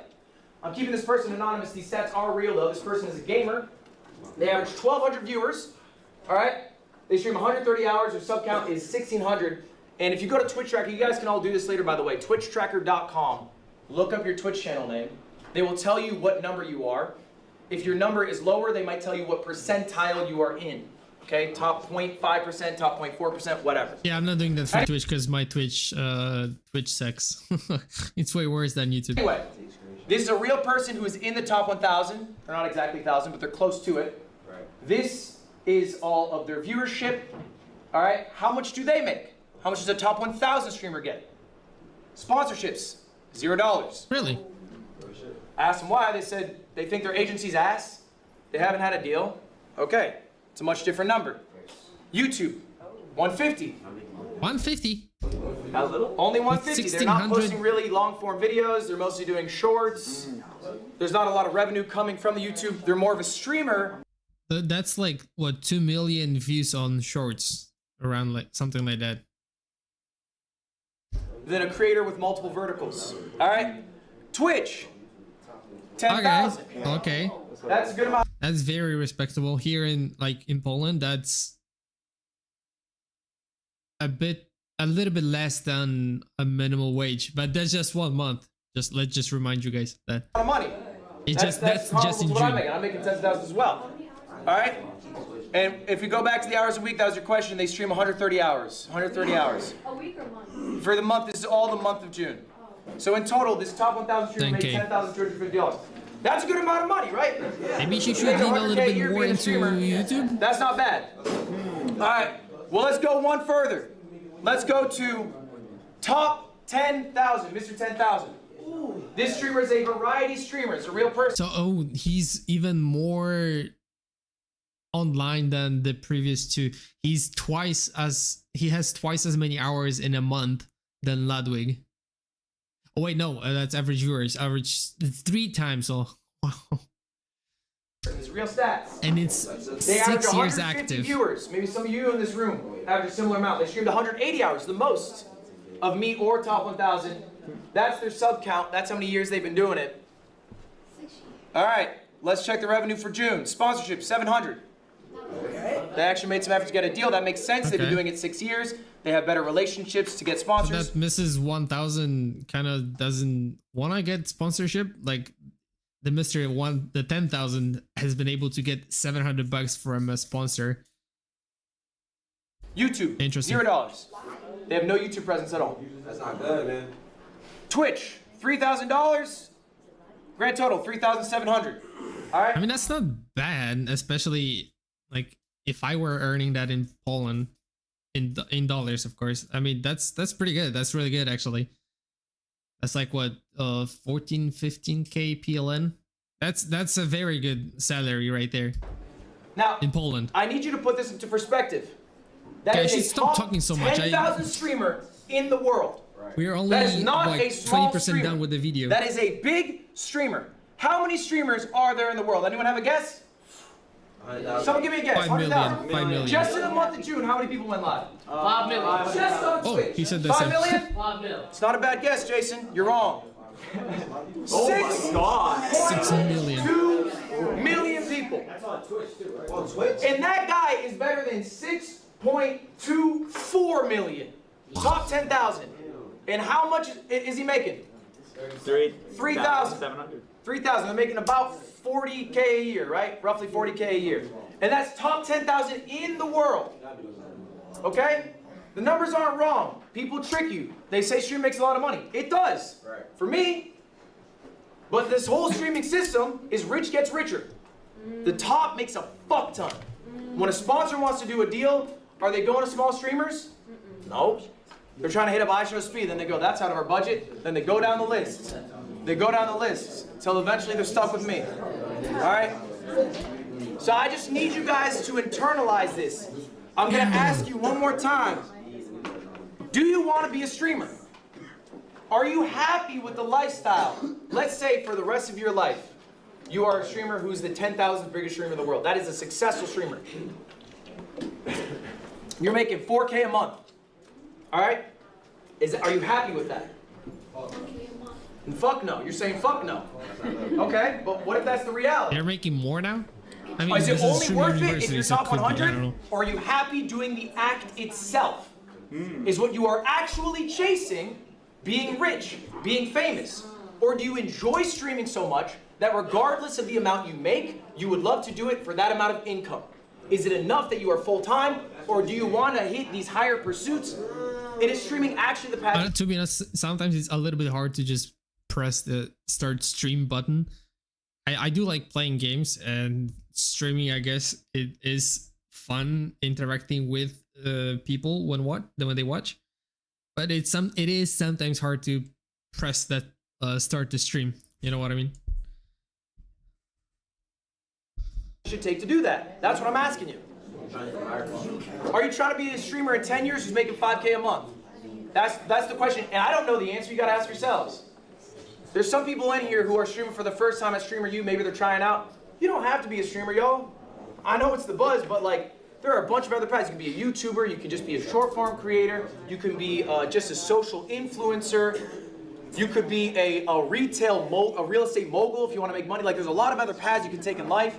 You can just work a 9 to 5 with something you're passionate about. You don't have to be a streamer. It's not a guaranteed success. You're not all going to be making millions. All right, let's keep it rolling. Does this sound like you? I want to see hands if at any point I'm talking about someone or My some clip you're channel dealing does with. really well, but I how do I struggle convert long to form handle viewers? juggling I just clips don't get and YouTube. YouTube and streams. Hands up, that sounds like you. Keep your hands up. Kinda. Keep your hands up if you guys don't That's understand a how lot YouTube of work works. if you want to do all of them. All right? Put your hand up, keep your hand up if this sounds like you. My clips do really well, but I don't know how to convert to long form viewers. I should see more hands up because I looked. 9 of the people in this class, I looked at you guys. You're averaging around maybe 100 to 300 viewers. Your clips are banging. You guys have hundreds of thousands of followers on Instagram. You got millions of views. You got more views than me on your clips, but they're not converting. Okay? Have you ever wondered why? Yeah. Okay? Let's hear some theories. Who's got a theory? Why are you not converting? Why are you getting all the success on IG, TikTok, but not on long form? What's up? At least in terms of streaming, sometimes I feel like I don't see the personality of a streamers on like their personality on long form versus short form. Like they're a completely different person when it comes to long form streams, so you don't really see their character. I think that's a really good point. I'm going to say this louder for y'all to hear. I'm going to repackage it in a different way. The expectation of the viewer is not met when they go to the long form content. That is what is happening to you. All right? Now, before we jump into that, I have a question for y'all. What is worth more? All right, there's a little quiz time, pop quiz. Is a TikTok follower worth more? YouTube. A YouTube. Twitch follower? 100% YouTube. Or a YouTube follower? YouTube. All right, by show of hands, who thinks TikTok? By show of hands, who thinks Twitch? By show of hands, who thinks YouTube? Round of applause for Valkyrie, only one who got it right. It is Twitch. I think if you were to have 10,000 followers on TikTok, 10,000 followers on Twitch, and 10,000 followers on YouTube, you'd be making more money as the Twitch streamer. Okay? Oh, and okay. ultimately, the reason why is the viewer buy-in. A viewer is going to be much more engaged as a Twitch follower than a TikTok follower. If you think about a TikTok follower, that's pretty straightforward. If they watch every single TikTok you post, they probably see 30 minutes of your face in a month. Total. All right? A YouTube viewer, how much are they seeing of your face in a month? It's going to be more, but there's edited videos, how many videos you're uploading. Average Twitch viewership, they might spend 30 minutes in one Twitch stream. And you can easily pump out stream a day if you really want. You also have a better relationship with a live viewer than you do with a YouTube commenter. They're not always commenting. Most people don't comment, and you're likely not replying to all the comments. But in chat, you're always talking to chat. You got chat on your phone right now. Chat's probably saying some shit right now. You probably looked over and read them. Has anyone read a YouTube comment while I've been here? No. Has anyone read a TikTok comment while I've been here? Yes. So if you need to sell merch, and you have 100 Twitch viewers, or you get a 100 view YouTube video, which one's better? You're trying to push merch to someone. Probably the Twitch follower. They're probably more likely to go buy that. Lacey, why are you disagreeing? What's your point? No, I'm not disagreeing. The followers, yes, but YouTube has a way better system of getting recommended. So even if you have if you have 100 followers on Twitch, you're not gonna. There's no really chance to get 1,000 viewers. Correct. There is no discoverability. That is correct. But that is a different question. The question is pound for pound, which one's worth more? Worth more money, not just worth more. Worth more money, correct. All right, guys, we're gonna tackle your problem today. My clips do great, but I can't get a lot of viewers. Here's the deal. You cannot always be the clip. What do you mean by that? Except for one guy. But this is real. What happens to you guys is you're really good at farming clips. I think at this point, a lot of you really understand intrinsically when a moment happens that, oh, that was the clip. I'm gonna tell my clipper, or maybe you are your own clipper, you run your own clip account. Tonight, I'm gonna post that. I fucking nailed it. All right? You guys feel pretty good about that at this point, I imagine. You probably know exactly, you might even be able to set up these moments. The issue is, you get that clip, how long is that in your 4-hour stream? A minute? Seconds sometimes? All right? So then what happens? That person sees you on IG, you get an awesome clip, they go to your stream, and what are you doing? Are you farming a clip at every moment? Exactly. No, you're a person. All right? We're not always exciting. We're not always on. I know I'm not. Okay, there are people who are. There are people who have balanced energy. iShowSpeed has insane energy. Literally every second of that stream, you're like, holy shit, how is he still going? I can't do that. I'm a limited quantity guy. And then I need to go take a bath. That's me. I'm honest with myself. I know my strength isn't to perform in a way that will not be met when the viewer comes to see me. I have to be authentically me at all points. You need to be authentically you at all points. The person they should see in the clip should be the person that they experience in the live stream. Bro, all right? I posted some content where I just did platforming, and I haven't talked for the most of the clip. I just reacted to whatever was happening on during the platforming. I mean, it was mostly me, I guess, but there was a lot of silence in some of them. Especially there was one clip on Twitch, not Twitch, Instagram that blew up for I don't know what reason, but I didn't talk in there like at all, basically. Otherwise, they're just gonna get bored and leave. You're not the clip you in every waking moment. It's never wrong. Why did I show these people? What's special about these people? Any guesses? They are all on Streamer U, but there's something more. They've grown a lot lately. They've grown a lot. That's true. They're always themselves. They're always themselves. I like that. So these three are 3 of the 5 most successful streamers from last year. These are who you should aspire to be this year. All right? Yes. These people have all increased by, I'm telling you, like 5,000 average viewers. They all went in with hundreds. They now have 1,000 viewers. Okay, they're now doing amazing. Okay? I think they all have different strengths. We're gonna go all through one by one. What did Tota do at Streamer U? Built probably the strongest relationships of anyone at that event. That was able to get him, friends with Kai, friends with Ray, and Mafia-Thon 3, okay? To build a foundation, but build relationships with people here, okay? Arky, I think, is one of the kings of authenticity. Arky wears his heart on his sleeve. It is obvious to everyone who's with him and everyone who watches him. So what you get in the clip is what you get when you hang out with him in real life. It's what you get when you watch him online. He's the same guy. Yano, probably one of the nicest motherfuckers I've ever met. And she's always like that. It's crazy. I expect her to break at some point. She never breaks. Ultimately, guys, look. It's kind of weird that people expect you to not be nice. That it's for people to expect somebody to not be nice as the default is kind of like messed up. We live in a society. What I really want you to take away from this is it's all right to farm a clip, but you should be farming it as you. Okay? Yeah. Don't, have a burst of 1 minute of energy and then you're back to being somebody else. Be consistent. Be consistent in yourself. Be honest to yourself. All right. We're going to talk about the content funnel. This is an idea of how to efficiently stream.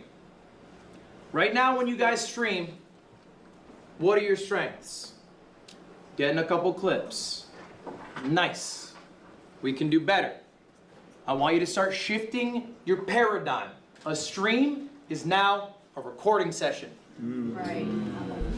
We're not just booting up stream to fuck off for 4 hours, get 3 clips, go home. We're not booting up stream to play a video game for 6 hours and stream, go home. That is a waste of your time. It is a less efficient use of your time. This is a recording session. What can you record in a stream?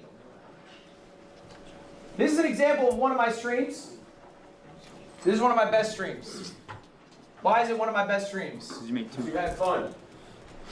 No. You had an event. No, I did not have an event. The title is Games with Friends. CoffeeZilla video later. Authentic.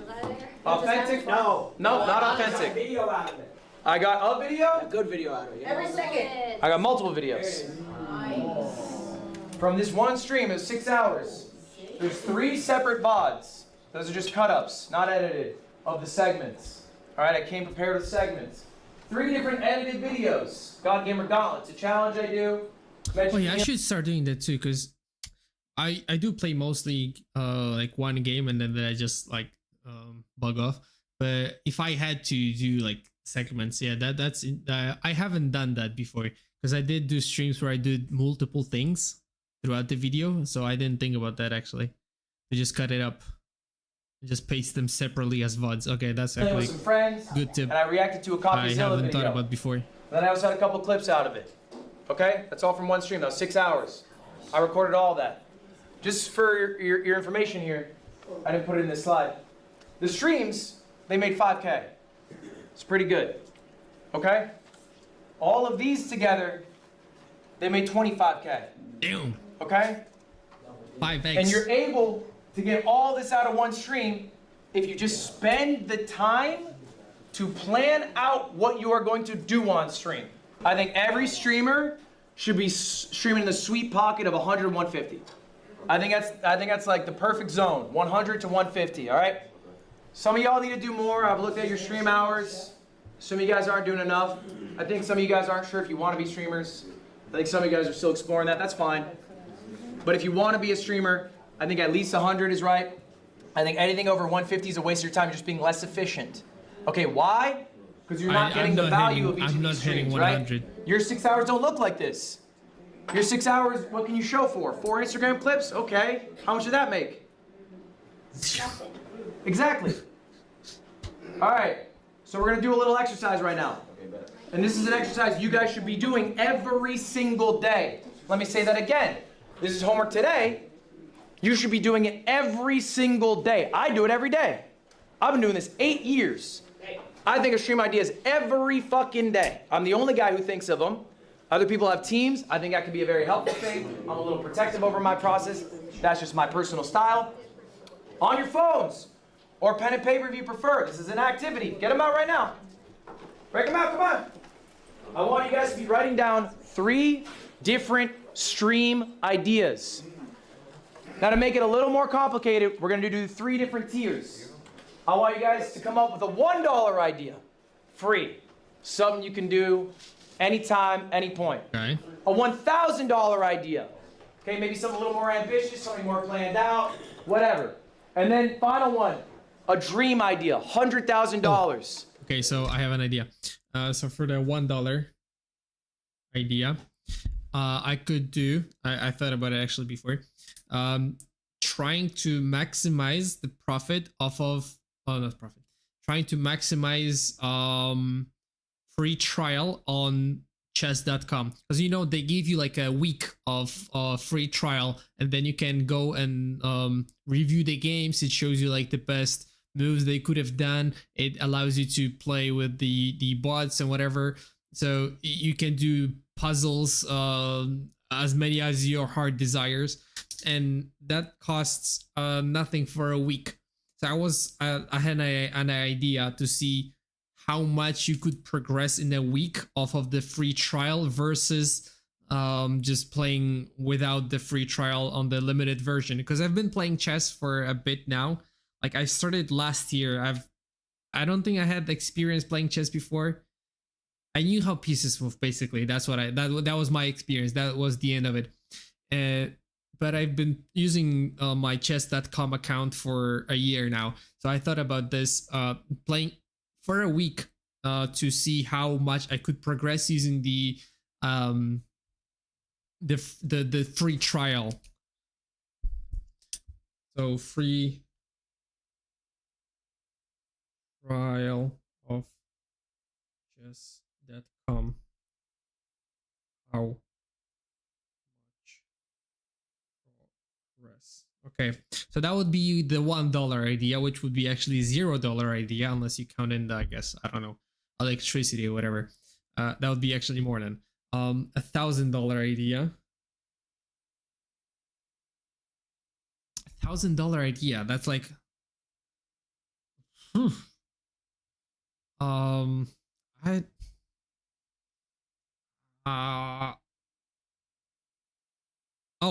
I know. I could spend it doing the making I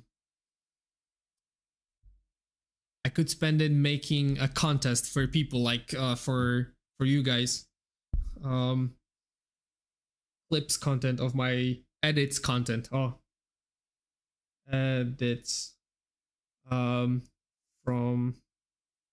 my viewers. So I could do like $500 for for the best edits, and then a $500 for the top creator of the best edit or something like that, and we could rate them together.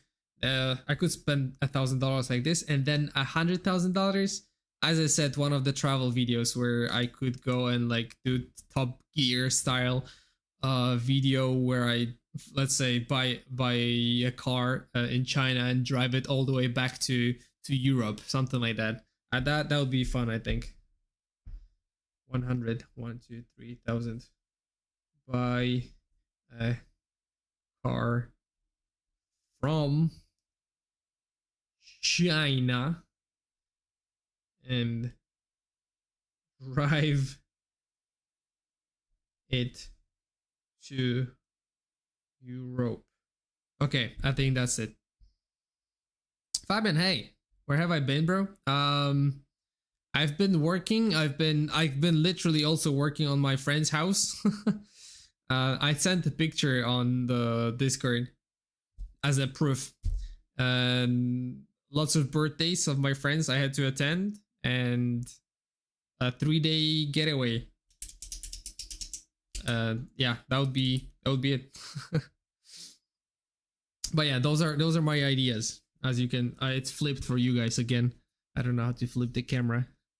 But $1 chess.com free trial, 1,000 edits contest from my viewers, and I would spend it as prize money.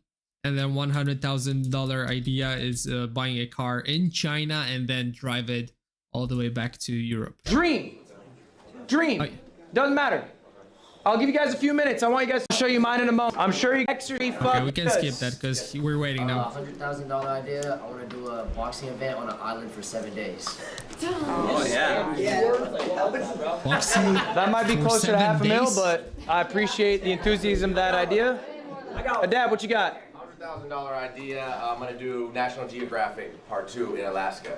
I like it. What you got? I'm Fumi Bean. I really love D&D and storytelling, so I want to do a 360 immersive D&D session with Matthew Mercer and a bunch of really fun D&D. That's 100K? 95K on Matthew Mercer. I got you. Yeah. Lacey, you're excited. What you got? $100,000 idea is the world's largest mukbang. Pretty good, actually. Pretty good idea.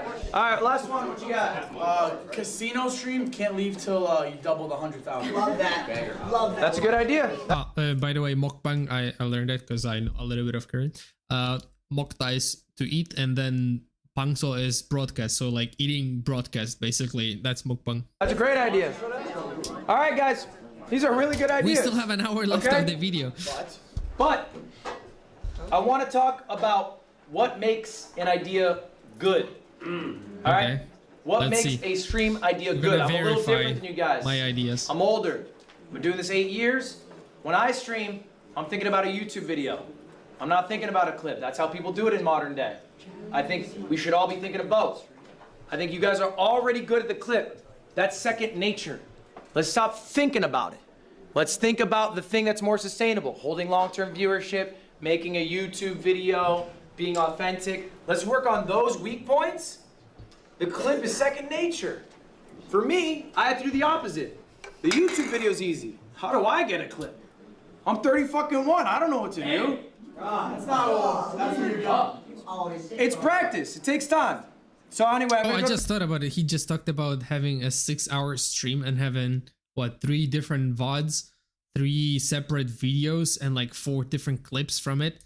I did like 60 hours, I think it was something like that, like 60 hours of Nuzlocke.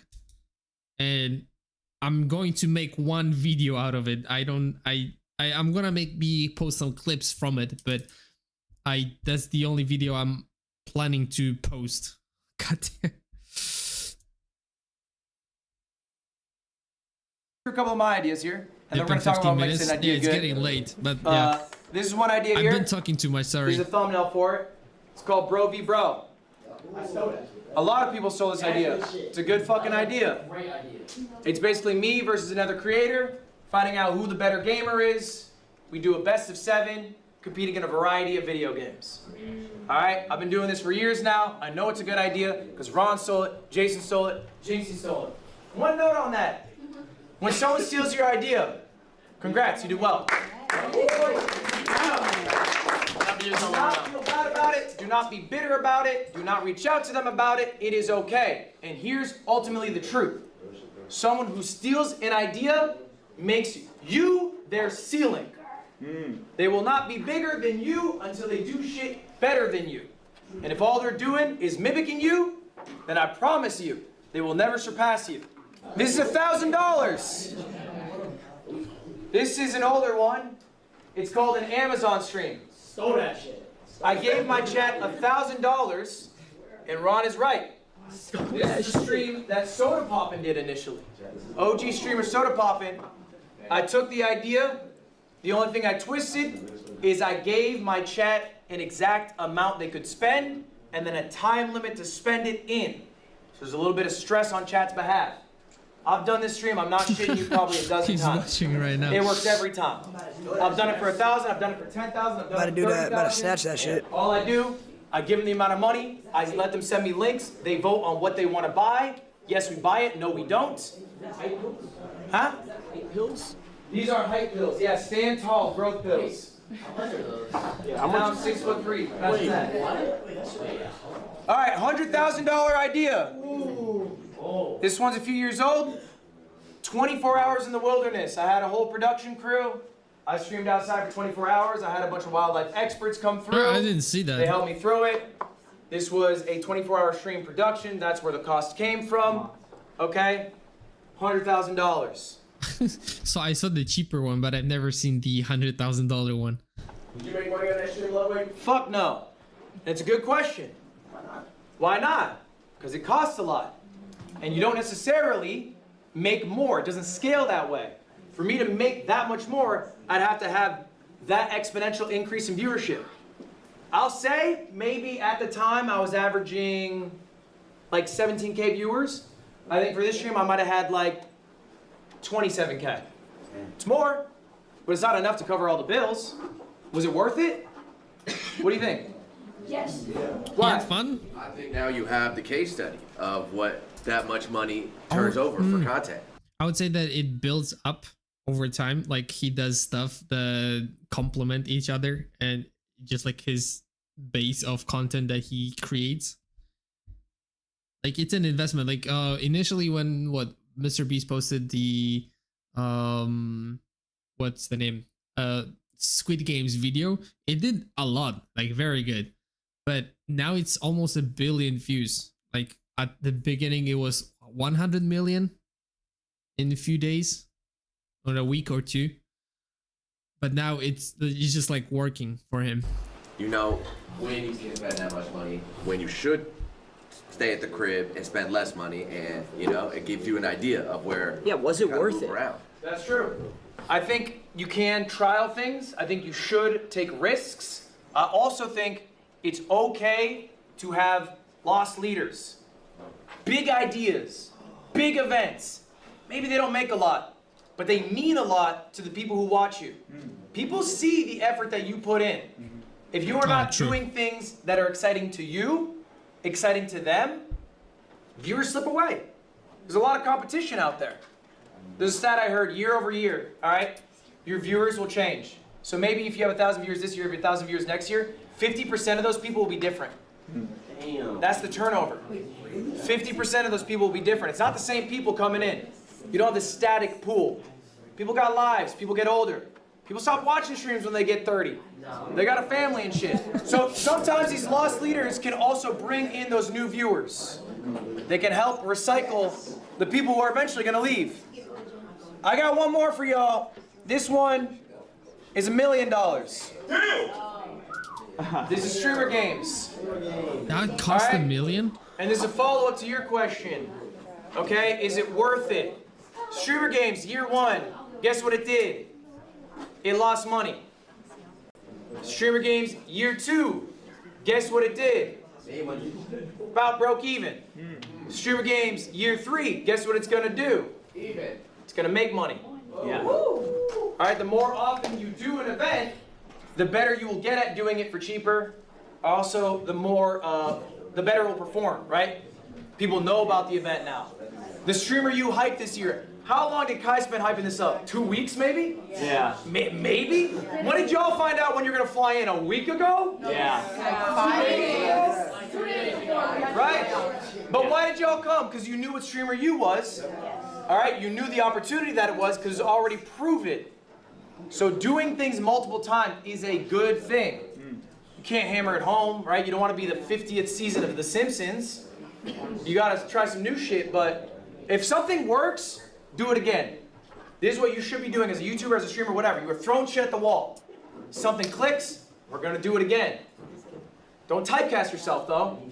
All right? Don't be like one of those people on TikTok, they got one bit, they do it in perpetuity, and then that's all they ever are. You know, you should explore new avenues, but if something works, keep doing it. All right, next up. Christmas. This is something that I've thought about a lot, that helps me a lot. Stream on Christmas? That I'm just, maybe will help some of you. Do you guys remember being at school? For some of you, it's not that long ago. And you're fucking sick of school, but Christmas is around the corner. And that's exciting. That brings you there, pulls you, it literally pulls you through the last week, month of school, whatever, because you're excited to get to Christmas, okay? As a creator myself, I can get very tired of the monotony. I have a strict schedule I adhere to. I go live X amount of days. I farm XYZ YouTube videos. You do that for 8 years, it gets boring. So what keeps me going is Christmas. I make myself a Christmas. For me, personally, it is a big event. Something I'm really excited to do. I have streamer games in 2 weeks. I don't have any events I'm excited to do that. That I'm working on. So I know, okay, I gotta get all my ducks in a row. Gotta get my YouTube videos out, I gotta get my streams out, I got Christmas coming up. All right, first part of the year, I do this event called Tip to Tip, a motorcycle around the world with my friend Michael Reeves. That is Christmas, I'm so excited to do that. But I know I gotta do my work, okay, before, to get to that. Make yourself a Christmas. It can be whatever. Something you're excited to do. Maybe it is a big streamed event. Maybe it is a YouTube video recording. Maybe it's a vacation. That's fine. But make yourself a Christmas so that you can look forward to, you can get through the day-to-day of life. Next up. I don't know. This is the number one lesson. This is something I can't teach. I guess Christmas could be my Christmas. I can't tell you the playbook for how to be successful exiting Streamer U. Because if I did, you would all use it and it wouldn't be successful.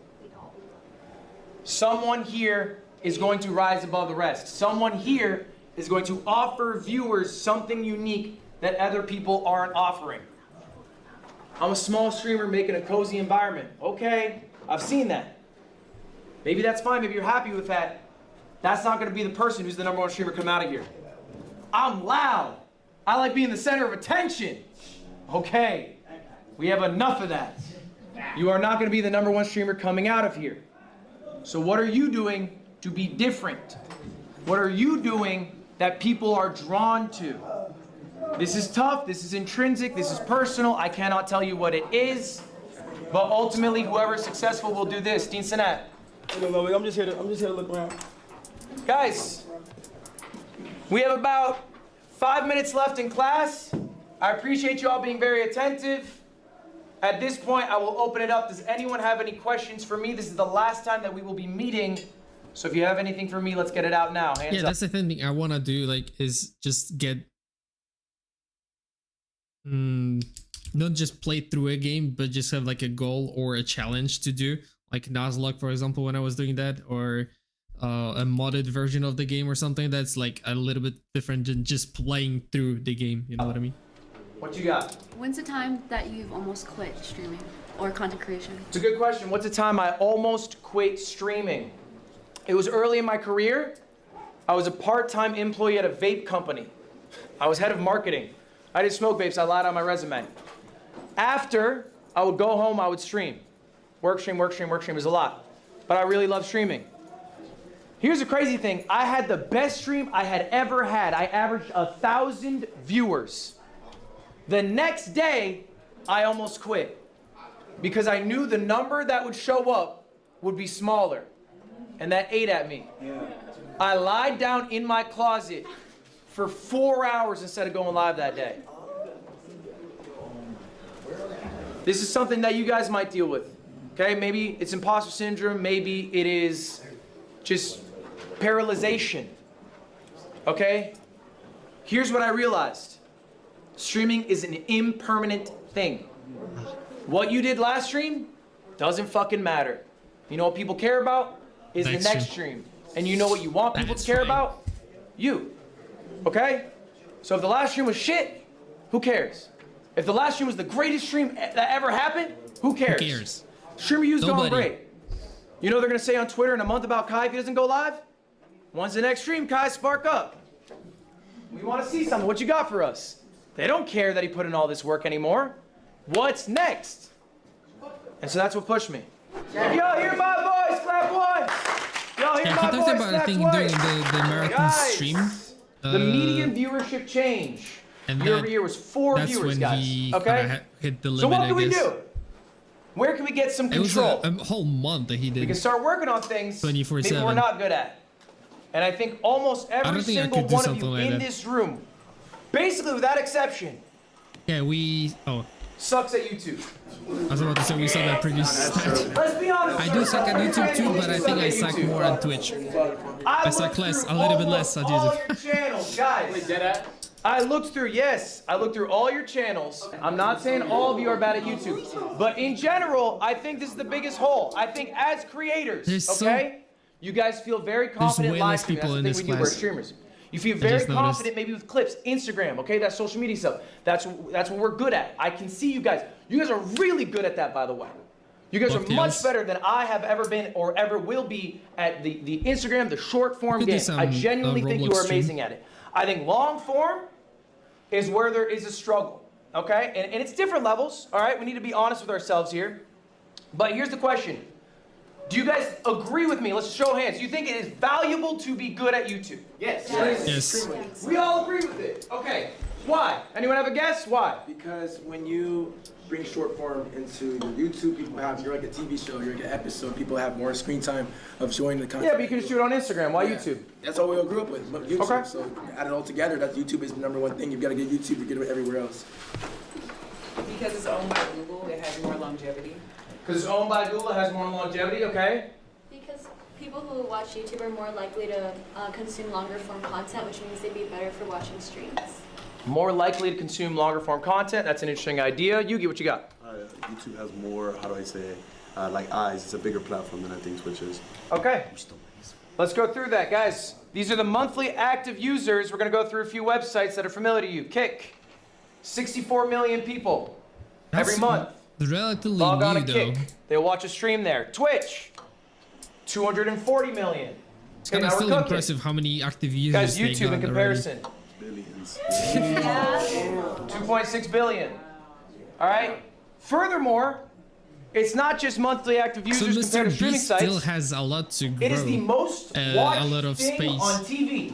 Wow. It is the, I'm gonna say that again, the most watched thing on TV is YouTube. The most watched, and it's only growing, okay? So ultimately, what is the value of being successful on multiple different websites? It's to diversify yourself. If you're only successful on Twitch, what if your Twitch falls off? What if you get banned? What if Twitch, the website, ceases to exist? That can happen. It's not a permanent thing. It will not exist forever. Then what do? Same with Instagram, same with everything. The more diversification you have, the more successful you are on multiple platforms, the more safeguarded you are on potential downfalls. Website fall-offs, again, bans, personal fall-offs. Now here's a segment, I need you guys to be honest with yourselves right now. As I look through your channels, which one is you? Watch on YouTube. Alright, and let's just be honest. I don't know, it's so hard to be discovered on Twitch. Raise your hand if you're just not posting on YouTube. Levels, there's maybe levels you have to one, it. but you barely ever post. It's so much easier on YouTube to be discovered at least. Let's be a little vulnerable. Why are we not posting? There's no clips, there's no like YouTube pushing your videos out. Like if you stream on Twitch and you end the stream and your VOD goes out into the void, it just doesn't get noticed at all. Like it just gets buried. So it's like it's hard for me sometimes to focus on my YouTube channel because it's like I see the way that other people edit their videos and I just don't necessarily make room or time for that because I always try to focus You want things to come out at a certain standard and you're not willing to post that under that standard, and that standard... Not willing to have too much stuff going on to make that happen. Because again, I go to college, I work, and I focus on streaming, so it's like I don't have the time to do it, but I try to make that time, then I end up getting sidetracked with other stuff. Okay. Are you successful at Instagram? Yes. Okay, so you made the time for that, but not for YouTube. Yeah, it's pretty much just offloading short videos. Okay, all right. Why not? For me, it's way harder than Twitch. With Twitch, I have a chat that I can interact with. Yep. With YouTube, or at least the YouTube videos I watch and I want to do, it's kind of me just talking to a camera, which seems inauthentic. Do you post the videos from your streams on YouTube? No. Do you think your streams are good? Then why wouldn't we? Good question. I don't think you have to view YouTube as a separate entity where I have to record a YouTube video. If you are a streamer, I mean, that's what I'm talking about. If you are a streamer, your streams should be on YouTube. You could be a YouTuber separately, like where you do offline recordings, that's fine. I'm specifically talking about if you are a streamer, why is your content not on YouTube? Who else maybe has a YouTube channel, but you're struggling to upload consistently? Oh, that's me too. All right, that's a lot of you guys. Why? So the issue is I would like to, but I would like a separate, like a live channel to post my things to, but someone took my name already. Someone took the name, so it's like I can't make that channel. What do you let the username stop you? You can make your username anything. I just feel like they would think that that's the real one, and Yeah, but you're gonna far surpass the fake one because you are you. You have control over what's posted. You have more autonomy there, and so that will just surpass it, and everyone will know. And you'll just say, "Hey, that's the fake one." And I think, don't let a username stop you. You know, like you're creating a hurdle for yourself to take the first step for something you want to do, for something that's really not a problem, ultimately. okay. You know, like you could. PewDiePie's a dumbass name. You know what I'm saying? He's the biggest YouTuber in the world. It's a dumbass name. He made it when he was a kid. The name doesn't really matter, ultimately.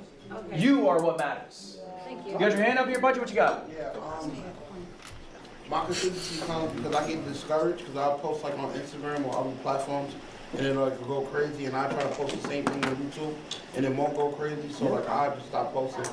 Then I just randomly try again. So that's where the consistency fuck up at. You need the validation of success to be able to continue to post. And you're putting your energy into where you're getting energy back. Yeah. I think that's valid. Okay. Yeah, I kind of had the same thing too, where I had, where's my YouTube? Where I posted a video basically that I spent a lot of time on. This one right here, and it got like 300 views. It just doesn't calculate when you put in so much time. I mean, I know you should just keep on going and until you figure it out, but it's just a little bit how do you say it? You get dissatisfied with that result, you know? Can I break some news to you all right now? Yeah. Yes, sir. It is really easy to make content when the number's going up. Yeah, It feels so good to go live when you know the viewership's gonna be higher. Yeah. It feels so good to post on IG when you know the clip's gonna blow up. So easy to post on YouTube when you know it's gonna bang. You know what's hard? Doing it when the viewership is down. And let's go one step further. Next week, what's gonna happen to all of you? All of us are gonna fall off. It's gonna happen. Guys, I have good news. Everyone's gonna fall off. Kai Cenat is gonna fall off. Whoa, watch your mouth. Don't say that shit. Watch your mouth. Gonna fall off. Talking about the team. You want me to shut my mouth? Name someone. Name a famous actor from 150 years ago. I'll wait. Morgan Freeman.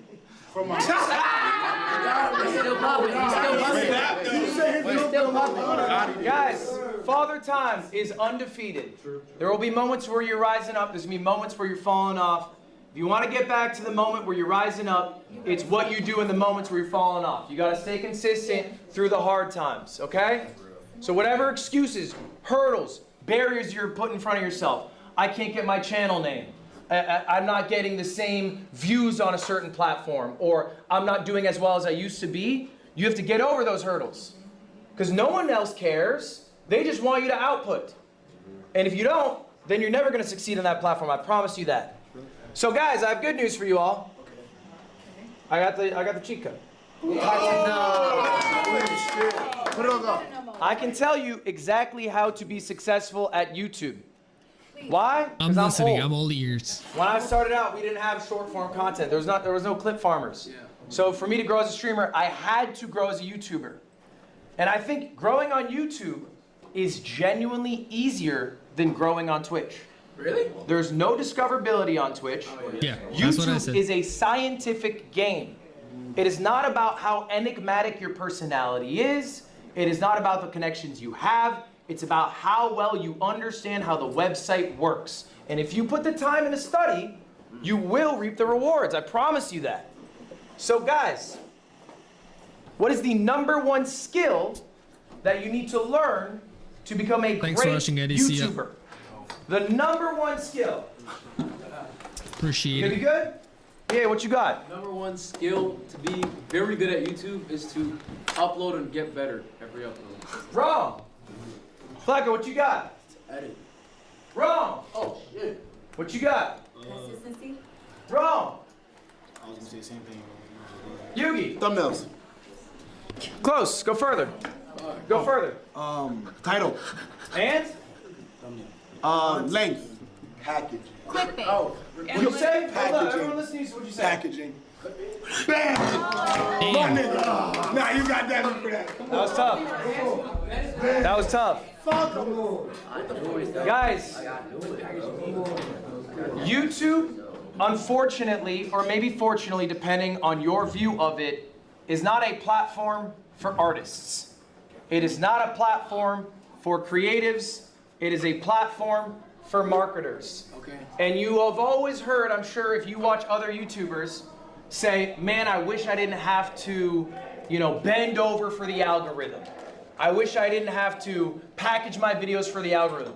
But they do. All of them do. Okay? It is necessary to succeed on the website.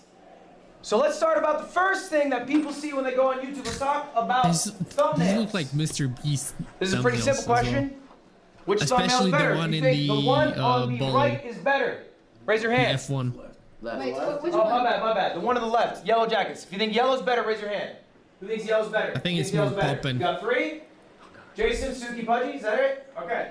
Who thinks right is better? Okay, interesting. That is very interesting. Why?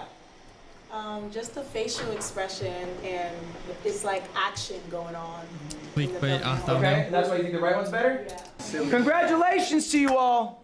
I think clickbaiting kind of died out. It's not as popular as it used to be. But it's over exaggeration of what happens in the video. It's just not like a clickbait, like it's something entirely different. But I don't think there's clickbait per se. And by you all, I mean you 3. Fuck. This is an objective measurement about what is better. This is not a subjective question. This is an A/B thumbnail test that I did. YouTube has this feature. You can upload multiple I'm trying thumbnails. to use that too, but it's They'll hard give them to out to sometimes viewers. make All right, this is 3 built in. You different should have it on your thumbnails. YouTube page as well. That have And all they'll show good you ideas. which one people are more likely to click. And you can see the one on the left, all right, is overwhelmingly more successful at converting clicks than the one on the right. This is objective. It's not a subjective measurement. Do you guys know who Michael Reeves is? I sometimes don't get enough views for the A/B test to actually give a good result. Like it doesn't know what to say because there were not enough people to click on them. Michael Reeves is one of the best YouTubers, I think. He's a robotics YouTuber. He has a little test. I'm going to teach you guys a secret. It's Michael Reeves' secret. You're the only people who know about this outside of myself and Michael Reeves. Congratulations. And me you get too. to find out. The Michael Reeves method. What Michael Reeves does is when he's debating what thumbnail to go with, he blurs his eyes like this and looks at it. Oh, shit. Why? Because when you're looking at a thumbnail on your phone, you're scrolling by really quickly. They're really small. So what does it look like let me go without to YouTube. focusing on it? When you guys were on this one, you're talking about, oh, the jacket looks like this. The car in the back has... Those details aren't being picked up by viewer. You don't give I'm a fuck looking when at you're the scrolling. Witcher YouTube, be honest about thumbnail. yourselves. There's You like scroll a for half a cluster of second, you squint enemies. your eyes. Which one looks better now? The middle. All right? Now Okay, you're like, okay. okay, hold up. I Yeah, I understand think it the would one have on the been left. better if it had Those like stick out a little a stronger. There's the bigger one on the right's a little Geralt big. What's that thing in the instead back? of It's the harder to monsters see. behind It's a little more because they clear all now. blend Jason, why do we together. have a question? What's up? What are your thoughts on AI thumbnails? Fuck no. I think AI thumbnails will be rejected by the viewers. And so, what is your goal? To get people to watch your videos or not watch your videos? Watch your videos. Okay, so you can use AI thumbnails if you Even want to if save I money and get blur no out viewers, my but that's eyes, up to you. I still can recognize the Mr. All right, guys, Beast we're going to do a face. few more tests. And now we're going to use the So I Michael guess Reeves it method. works. I'm going to show you two thumbnails. These come directly from Mr. Beast. I asked him for his A/B testing, so there's going to be an objective correct answer. And these ones are pretty lopsided. Show of hands. Who thinks the thumbnail on the left is better than the thumbnail on the right?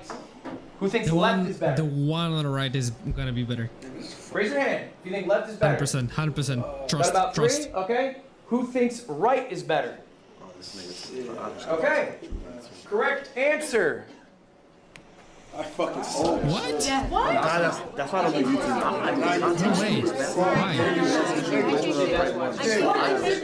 If you are getting these Everything wrong, I knew all right, about thumbnails is it wrong. means that you don't know what you're talking about.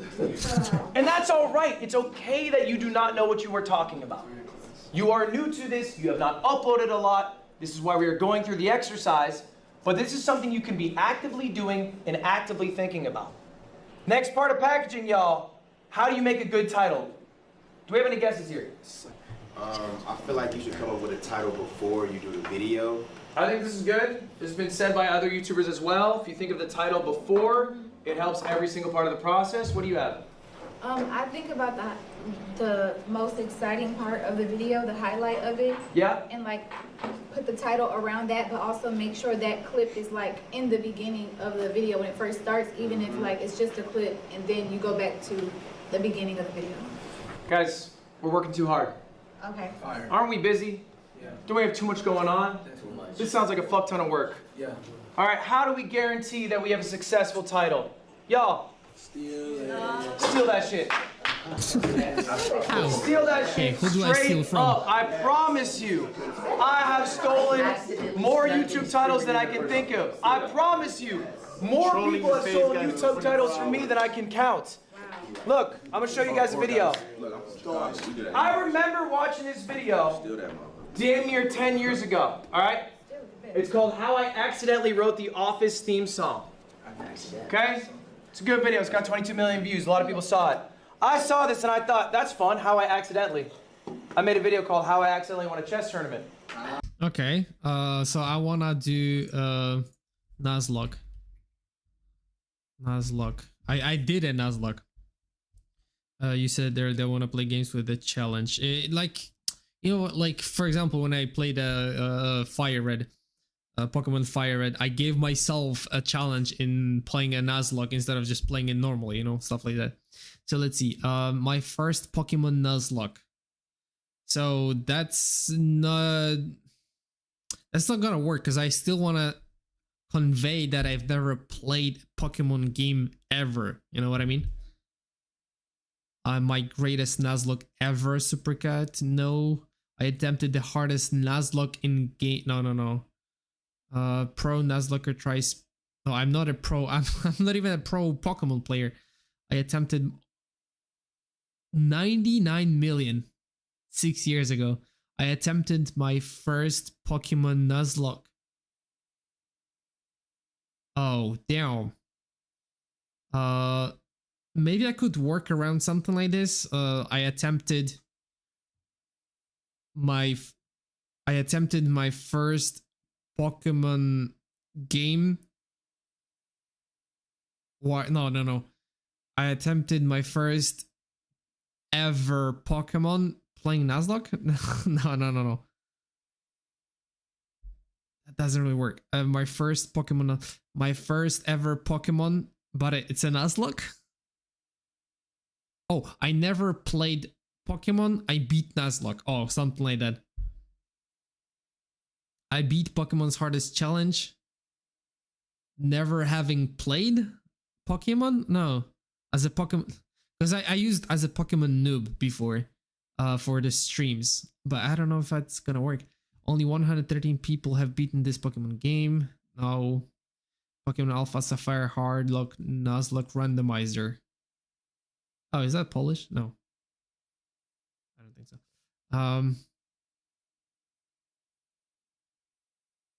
My first Pokemon game ever was a Nuzlocke? Oh, something like that, something like that. I might have to come back to it. I tried beating my first Pokemon game. And it was a Nuzlocke? I can't think of a good title. That got 5 million views. I thought that's a lot of views. Let me Try to beat Ultra Kill and get a P rank on every level. You have to do a 3 out of 2 of the game to get extra 2 levels, but get a P rank on every level. My first Pokemon game was a Nuzlocke. It was Pain. Okay. I could think of 2 more titles because now YouTube allows you to A/B test titles with thumbnails as well. You know, I could think of 3 different titles I could try using, and then 3 separate thumbnails as well. Viraj, hi, how you doing? So yeah, I still need to think and tweak the titles for the title for the Pokemon video. I need to think about that. try that again. Oh shit. Oh wow. And again. Oh shit. And I think you get the point. Okay. If you have something that works, you can keep doing it. Can I steal this one? How I accidentally beat Nuzlocke as a Pokemon noob? Would that work? Is that a good idea? How I accidentally beat my first Pokemon game? No. Okay, I have to think about using accidentally. How I accidentally Done probably too many things at this point. I have to slow it down. Another Pokemon game? Yeah, I was thinking about it, doing like a randomizer. Yeah, it's like educational stuff. I think what I genuinely do, all right, is I will think of what I want the title to be. I will look up to see if other people have used a similar title. Yeah. Ultimately, there is a playbook that you can be inspired by, you can follow. It can't be one-on-one. Don't be Brent Rivera, right? Don't steal thumbnail and title bar for bar. But I think YouTube is a game where people take from people. That's how it works. It's part of the game itself. Do not feel shy about looking stuff up to get inspiration. Now, I want to talk a bit about what you upload. Yesterday's class, I talked about the content funnel. All right? If you missed that lecture, it's available online. That was like my first Ultimately, Pokemon though, game. the discussion was about when you stream. Okay, you how I stream to accidentally create lists, Nuzlocked. like you guys do. I But kind of also like when the you use phrase video. "how I accidentally." Okay. I The thing feel I like want it to talk makes it today more authentic. is about taking risks and using the tried and trues. And Before I showed making you me a noob, you know, all like these because examples I of me was a doing this. Pokemon Why did I noob do this before I 500 started times? playing it. Why did I make so many videos called How Accidentally? Because it worked. Because it worked. And what do you do when something works? You do it You again. do it again. Okay? You do it again. But you can't always do it. You can't do it into perpetuity till it falls off, because then people get bored, they leave. So you have to take risks and mix that in with your tried and trues. And when the tried and trues stop being tried and true, what do? You stop doing them. So I have 6 videos here. I'm going to show you guys. These are just 6 random videos Never posted back played to a back to back to Pokemon back. game, so I Nuzlocked All it. right? 4 of them are tried and trues. I had done these before, and they had worked. Okay? This one I is like in the red first part flag, of 'cause it, didn't work. that I've never played a Pokemon game, so I beat it as a no. I don't know how to properly convey that. Work. Am I going to do another video called Do Crow Gamers Have Good Aim IRL? No. Probably not. Didn't work the second time. Why would I do it a third? Will I do another video about GeoGuessr? Yeah. Probably. 1.4 mil. I'm happy with that. Now everyone's barometer is a bit different. I look for 1 million views for a YouTube upload. I also took 2 risks. Okay? I uploaded a monkey ball video game I haven't played in like 6 years, where it's just long form playing an arcade game from 2001. How'd it do? Not so good. 670,000 views. Am I going to take that risk again? Maybe not. Maybe if I really enjoy it, I can, but it's information that I can take in. Basically, you're just throwing shit at the wall, and when something sticks, throw that same shit at the wall, and then be a little brave. Mix that bravery in. All right. I think I haven't posted enough long-form videos for me to be able to get all that information of what actually sticks and doesn't. Because my highest viewed video was me playing Undertale, but it was what was it called? The genocide route in Undertale. But it wasn't anything special. It was just me talking about my experience, and I just threw in some of the fights in there. Next up, we're gonna talk about intros. That is the third part of packaging. Video it is the intros to a video. It is the first thing people see when they see a video. I'm gonna be pretty honest with you guys. The idea of clickbait, it's kind of dead. Yep.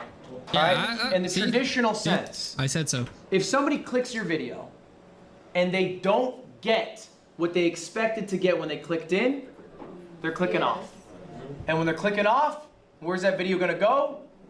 Into the shitters. Got her. All right, that video is not going to succeed. I promise you that. So the thing you need to do is really focus on that first minute of a video. That matters so much more than any other minute of a video. All right, I'm going to show you 2 intros that I made. I want you guys to tell me which one's better. They're going to be 50 seconds. It's going to be a bit long. Bear with me. Try to be quiet because I don't have too loud of a speaker. All right, first video. 10 million. That's how many people have bought Mecha Chameleon. For reference, that is more than Mario Kart World did in the first few months it came out. Mecha Chameleon only came out a few weeks ago. In fact, it's more than Street Fighter 6 has done in 3 years, and it's more people than subscribers I have, and that's a free button to press that I want you to press now. But it got me thinking, but what if you had actual professionals, aka artists? How would they do? To find out, I employed the help of my good friend Squeaks to be static hunters, and we would chase down professional artists to see just how good they were at hiding. I made the hide time super long so they'd have all the time in the world, and lucky for us, at the time we did this recording, they dropped a new map which was in Art Gallery, which made things a nightmare. Yeah, are we doing comparisons? I'm gonna skip the shit one because I think our data's too ass, but I do want to ask you guys. So this one was the good one. What was good about it? Okay, we're gonna self-glaze here. What were the 4 things I hit? I'm looking for 4 things specifically that I hit that I think you need to hit in every. So he gave everything at the beginning. He talked about the Mega Chameleon because he was in the title, and that's the game he was gonna play. And he explained what the premise is of the video. That's 2. Intro, go ahead. You called them to like do something without doing it in like a way where you're just like subscribe. Call to action, bro. Okay. CTA. I don't know if CTA is good to have at the beginning of the video. He said to subscribe. Maybe that could be a signal for the video. Animated. For YouTube to push the video. Like how it's drawn in, and also you use. It's very fast-paced. I would say ignore the tone of voice. I don't think that's something that you need to do. I think your voice should always be authentic to you. I think it's maybe even a fault on me that there's a recognizable YouTuber voice. I think people don't like that. I think they prefer you to be you. So I don't think it's necessary to adopt like some Mr. Beast, you know, I trapped 100 people in a dumpster. Like that's not necessary. You should be you in the intro. Good idea for a video. Guys, I'm looking for the 4 Ps, okay? What are the 4 Ps? Let's go through them. We got premise. Okay. What I mentioned is this video about? You can also think of this as the hook, okay? That is the premise of the video. That needs to be instantly explained. The context of what they are about to see needs to be explained. If you do a live stream and you want to turn that into a video, you probably didn't do a good job contextualizing.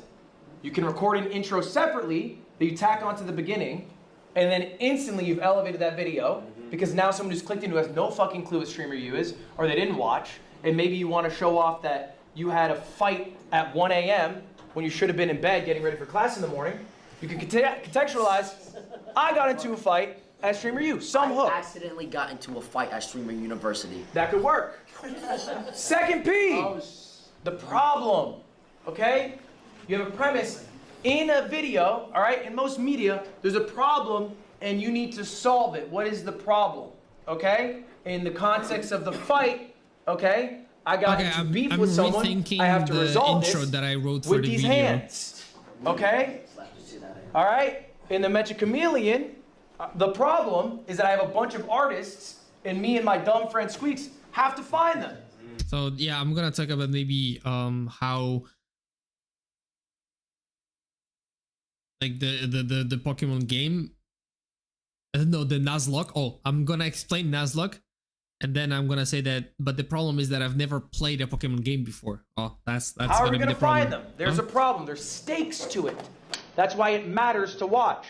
This one's optional. But For the intro I wrote already, I started out with the premise that I've never played, but maybe I should flip it. You know, it's valuable. That might make it more interesting, maybe. Okay, That's the I have a way subscriber I plug in explain that. one. Plug. That one got me 16,000 subscribers. That one video, I got 16,000 subscribers. What do you mean by plug? Plugging something. So you can either plug yourself. It is a call to action if you want to think of it that way. Also, CTA is but you're plugging, a big you're thing. plugging to people to subscribe.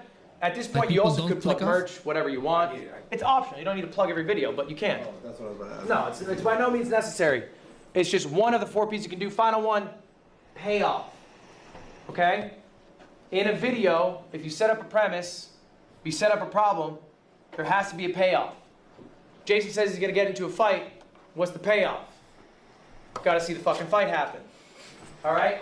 And in that intro, what I do is I say, stick around to the end, because we're gonna go to an art gallery. We're gonna get a little crazy. So the payoff comes at the end. I'm teasing it. Stick through the rest. You'll get to it. It helps increase your watch retention. Okay, so This is an I'm example gonna of 2 have to separate videos that I've mention- done. One where I Always recorded the intro struggled. beforehand. The other one where the intro is just from the stream. Look at the difference, bro. 70% of people were watching at the 1 minute, 12 second mark when I recorded the intro. That was the Mecha Chameleon one you just saw. The other intro, 41%. More than half the people left a minute in. By the way, that's a 2-hour video. And half the people are gone in a minute. Okay? And that's because the intro was dog shit. And I can admit it was an absolute dog shit intro. But these are charts that you should be looking at, very familiar with, all right? And working on. All right, next up. You guys might have some questions for me. How do I get an editor? Do it yourself. All right.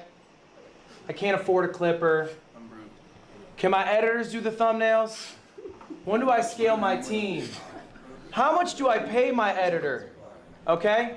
Guys, just ask. Okay? If you need anything, you can just ask. And I'm not saying just ask me. I'm saying you can ask people to help you. What I did for basically all my first hires is I did one of 2 things. One, I poached people who I thought were amazing. This is a godlike business strategy. They do this in every level of business, in every vertical of business. Okay? Maybe you see a channel that has really great editing and you love their style. Maybe ask them, hey, you want to edit for me? All right, maybe someone has a great clipping channel and you want to know how they did it. Ask. Hit them up. Okay? I've never signed with an agency, but I understood the need to have an agent to do sales. Do you guys know Loaded's agency? Loaded, has anyone heard of this? Never. Loaded is a pretty large sales agency in the streaming space. Their top sales agent was Kelby May. All right? I thought he was good at his job. So I poached him. And here he is on his LinkedIn saying, career update. After almost 5 years, I'm stepping away to leave Loaded, which, mind you, genuinely one of the biggest ad agencies in the game, to join my dumbass. Okay? Poach. The other thing that I've done to hire a bunch of my employees, working with fans.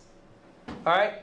If you guys are struggling to get an editor, what I've done is I've asked. I've literally gone on my live stream. I've gone, yo, guys, I really want to get like more clips. I see all these clippers, but I don't know how to get a clipper. If anyone clips, hit me up.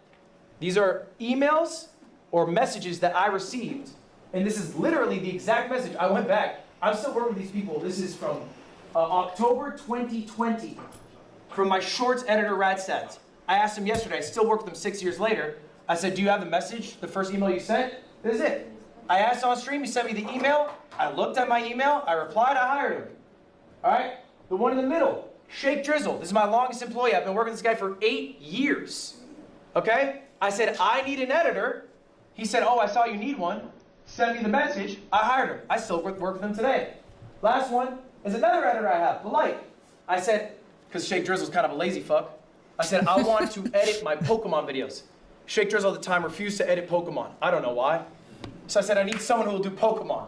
This guy, Polite, comes up, he goes, I'll edit Pokemon. Send me a message. I hired him. All right? Make your concerns known. Put your asks out. You'd be surprised who reaches out to you.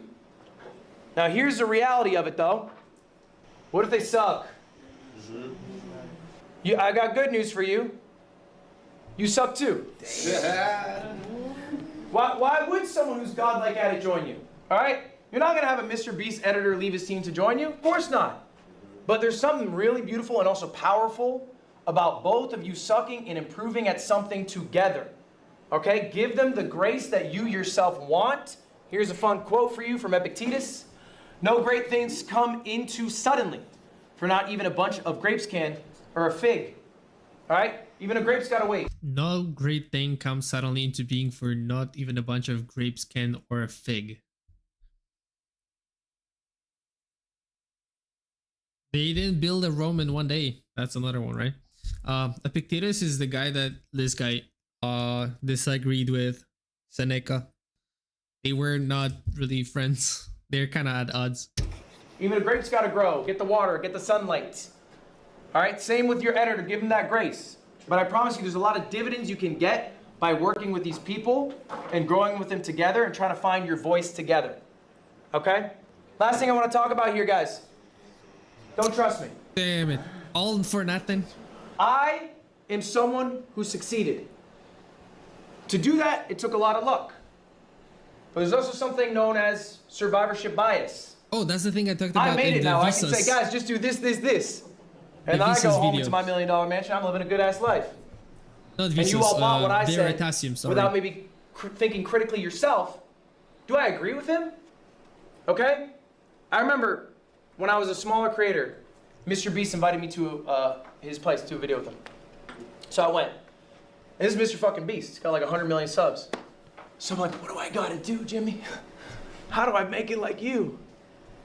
And Mr. Beast, he goes, oh, just make banger videos. Yeah, you should just make banger videos. Every video you should make should be an absolute banger. And I go home and I go, all right, team, all we're doing from now on is banger videos. A month later, I'm like, fuck banger videos. I like the workflow I have. I like the life that I lead.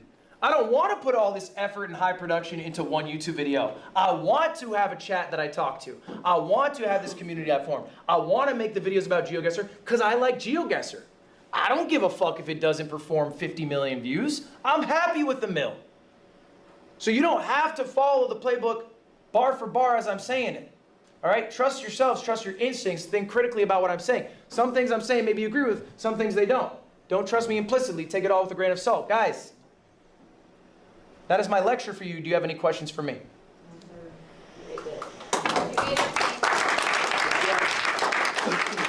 I can't even ask any. They can be about anything. Also, guys, just so you know, I'll be doing office hours directly after this class, 1 to 2 p.m. If you want to stay, we can have longer chats. It's up to you. It can be about anything. If you have any questions right now, you have a couple of minutes before your time is up. So does anyone have questions right now? Yeah, what's up? What's your advice for like I like to do gaming, I like to do vlogging, I like to do, even with gaming, sometimes it's like different types of gaming. Is it recommended to do it all on one channel or have separate channels for separate things? Oh, I think had a that lot of problem you deal too. with this. Jason the Ween, you can probably speak about this. You got 6 damn channels yourself, huh? I have a VOD channel, I have a live channel, I have a main channel, and I got an IRL channel. I think this is a trap that a lot of people fall into. They make different channels for different things, and then what happens? One of the channel falls off because you can't upload consistently on it. I think it is ambitious to be making all these channels and expecting to be consistent on all of them. I think it's fine to do one channel. I would not do two unless there is a reason for it. I will give you an example. I have 3 channels that I upload consistently on. One is a VOD channel. Why do I have a separate channel? Because it is just the VODs uploaded. They're unedited products, okay? That is my reasoning for it. All right, second channel I have. Just do, like he said, just cut it into like segments and do nothing else besides that. Is my main channel. It's my cut downs, my edits, these things that I put my intros into. Maybe I do some VO for. Third channel, it's the second channel I have called Ludwig. I don't do anything for this. This is basically like, I'm realizing I'm streaming 6 hours, and maybe I think this is the segment that I plan that's good, but some other shit happened that was kind of interesting, but I don't want my editors to work on it. I don't want to do intros for it. So I basically just have a couple of people, clippers if you want to call them, who just pull from that and upload it there. So what I do to separate my channels is the context in which the videos are made, not the content of what the videos are. Does that make sense? So I would think of it that way. If you're gonna make multiple channels, you need to be consistent on all of them, so it's a bigger ask. All right, y'all, class dismissed. Thank you guys for being here, I appreciate it. Is that the only one? Okay, there's one more. Take your seats, everybody. Just to reiterate it, I think one of the most valuable things you can leave here is the relationships that you made here, okay? I'm not even there. And I want to, for a moment, talk about collabs. I'm not even there. I want to talk about collaborating, what I view as the most important parts of a successful collaboration. Before we jump to it, I'm curious your guys' thoughts. What do you think, let's see some hands, the most important thing to get out of a collab is? What is the most important thing? I don't have a guess. What do we got, Snow Cone? To like build a stronger connection with each other. Build a stronger connection. Okay, that's interesting. What do you got? I would say like learning something that you haven't learned before. Learning something you haven't learned before. Okay. Who else got something? What do we got? I think meeting someone that you would want to continue to make content with. Okay, like strengthening relationships, similar to the first one. I think having like a different, like if you collab with somebody that's under your umbrella, it's like different eyes on you. So like trying to get people from a different umbrella and sort of cross-pollinate audiences, okay? I was gonna say something like exposure, because like if you collab with someone who's like in another niche, you know, you get like cross niche. That makes sense. Fuck all that. Most important thing, guys. The absolute most important thing you can do in a collab: have fun. Okay? That is literally the #1 most valuable thing you can ever do in a collab is have fun. Why? Because I don't if even everyone's think having about a good collabs time, at this point. I'm you'll trying want to do it again. That is whatever I literally want to do. the most important thing. Like, I don't even know if anybody would want to collab It is at this ultimately point. a relationship. It's an interpersonal relationship. Is there a third tertiary thing going on? Okay, viewership success, yada, yada, yada. Sure. But if you're not having fun with somebody, even if the viewership's great, are you going to want to keep doing it? Okay? If your interaction with the streamer is, let's just say a hypothetical, you're at a university and they throw sauce on you and they have 150,000 viewers, and so your viewership goes up because everyone wants to see what happens after the sauce is on your body. Is that someone you want to hang out with again? Do you want more sauce on you? Probably not. So maybe you'll want to avoid Rakai. But the other, and this is literally a list. I'm going 1, 2, 3 in my view, okay? When I run events, I run major events with 40, 50 plus people. The #1 thing that I focus on is everyone who went had a good time, because if they had a good time, they'll come to another one. How is he still like a streamer that hasn't fallen off? If you have food, they have a lot better of a time. If it's in person, you guys get food, people get way happier when they're full. Second thing, make it easy. Okay? If you are setting up this collab idea, maybe you had the idea, make it as easy as possible. What you are going to do, where you are going to do it, when you are going to do it, how long it's going to be. Communicating all that efficiently is super valuable, okay? Maybe there's a creator here who's a bit larger, who you made a connection with, but you know they're busy. Make it as easy as possible for them to say yes to the collab, all right? And then third, and this is I think what you guys are poking on, to me this is the least important. Still valuable, sure, but it's the hype you get from it, all right? It's the success that comes from the collab. Cross-pollination, whatever, whatever. Right, that's great, cool. That is the least important part of a collab. Are you gonna stop hanging out with your friends because it doesn't get you views? Yes. Yeah, probably. Interesting perspective. All right. Here's a real message that I received from a viewer. His name's Rui. He's a smaller streamer. He said, "Hey, Ludwig, I was listening to The Yard, and I caught a conversation that I had with my friends about how long it would take for somebody to beat me in Super Smash Bros. Melee. If you don't know anything about me, I'm a professional Super Smash Bros. Melee player. So how does someone who starts from day 0 learn to beat me? All right, so he came up with a proposal. This is the proposal he sent me. He outlined exactly what he was going to do, how much work he was going to put in, and what his expectations were for me. Now this came all because we were talking about a hypothetical situation. How long would it take someone to learn? He wanted to make that reality. Do you know what I said to Rui? Snap yes. Why? He made it easy for me. Sounded fun to do. And I like the guy. I think he's putting in work. I collab with people all the time.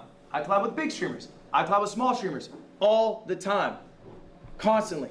And I will collab with literally anybody in this room if you come to me with a good proposal that makes it easy on me. Who here knows who Squeaks is? Squeaks hits me up. He's about a 100 viewer Super Mario 64 speedrunner. I like Super Mario 64. I watch his Squeak streams. I think he's funny. He hits me up, he says, let's do a race. Do this day, it'll take an hour total. That's it. I do it. It was an amazing time. What happened? Squeaks is funnier than me. Half my viewers left to go watch him. Now he's a wildly successful streamer. This could be you. All right, guys, this can be very important in collabs, and I'm sure you've experienced this. Be careful of what you become. Adding another goal for the end of the year. Come up with idea to propose to Ludwig.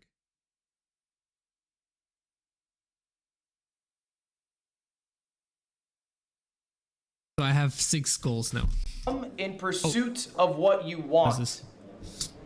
A lot of you guys are very successful streamers at getting clippable moments, posting them to Instagram, TikTok, wherever, those blow up. And you might notice that a lot of people here maybe go a step too far. They cross interpersonal relationship boundaries to get a clip that will be more successful because they're doing something out of pocket, something a little crazy, something a little wild. This is happening constantly, okay? I can tell you right now, the ROI on that doesn't make sense. Business-wise, it is a bad move, okay? You are making a fool of yourself to get more views, maybe 2 million view clip, whatever, here, there, in burning bridges with people who otherwise might like to collab with you in the future. Okay?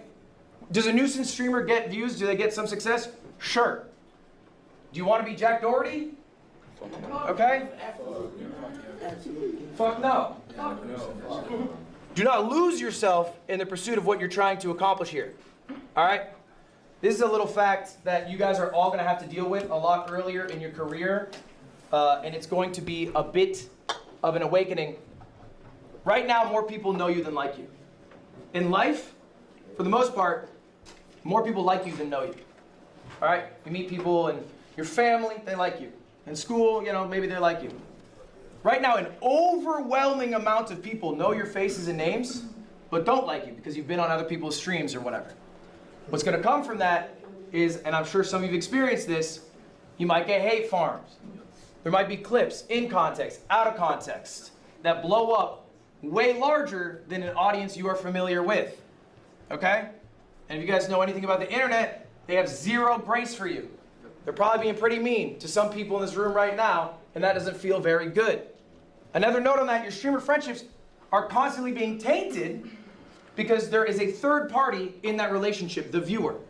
And then the final one, and you guys are going to all have to deal with this, is you cannot control your reputation. You literally cannot control it. It is out of your hands. It is an act of ego to try to control it. But ultimately, the good thing is your reputation does not matter. The relationships with the real people in your life, okay, your tangible friends, the people you stream with, your friends, whoever, your family, that is what matters, not what the people online think. It's a very easy thing to say. It's a very hard thing to do in practice. I'm just saying this as a reminder for you all. I promise you, okay, no matter how loud you think the noise is at any moment, from hate, whatever, it does go away. The things that stay with you through those hard times are going to be your personal relationships, okay? Now let's talk about the tips and tricks to get big fast. Because I want all of you to succeed, and I see those numbers, 87% never hit the peak again. Let's do it. Let's go through these tips right now. Guys, this is an easy guide anyone can follow. The first one, now these are my homework assignments for you. That's how easy I made it. Raise your hand if you did my homework. Be honest. I think if you mentioned it in the video, yeah, I did. You didn't do my homework? Was something was You didn't do my homework? cut out. Don't apologize to me. I don't mind. But you're missing the fast track to success if you don't do these tricks. Let's go through them. First one, writing down your goals. All right? Writing down your goals for yourself for the rest of the year. What's the value of writing down a goal? One, when you write it down, you materialize it. You actualize it. You put out into the universe that you want to achieve this thing. Is it corny? Yes. Does it work scientifically? Is it backed up? Also, the schedule. Yes. I don't have the There's schedule. studies that show that writing down your here, goals helps you down. achieve them. I don't know how to. One more note on goals. I said the next 6 months. But there's a little Like fact. when I can't stream, I stream usually at 8 p.m. But other than that, I just make yourself work. a 5-year goal too. You'll be surprised how much you can accomplish in that time. Okay, I don't Second have a trick, 5-year or make it a 5-year schedule. plan. That's All the right? thing too. Streaming has no schedule. Who's been streaming 24/7? Who's been streaming every single minute? That's probably exhausting. Y'all are tired. There is no reason you cannot stream another minute. And if you stream another minute, you'll make another $1. But when do you stop? Hold yourself accountable by making yourself a schedule. And in that schedule, leave some time for ideation on what you're going to do on stream. You should be ideating, you should be thinking about this every single day. What you do on stream, where you're maybe going to get some clips, what segment could be a YouTube video, what the viewers might enjoy, what you might enjoy. All that happens from the ideation process. Next up, content funnel. Yeah, So I do the need part to with on the content ideation, funnel. But basically, when you do a 4 to 6 hour stream, you can get a lot out of it.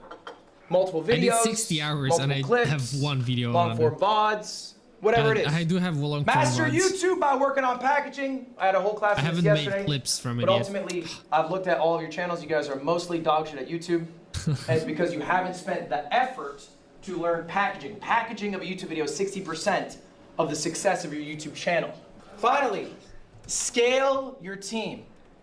You are limited in what you can do as an individual. If you scale, you can accomplish more.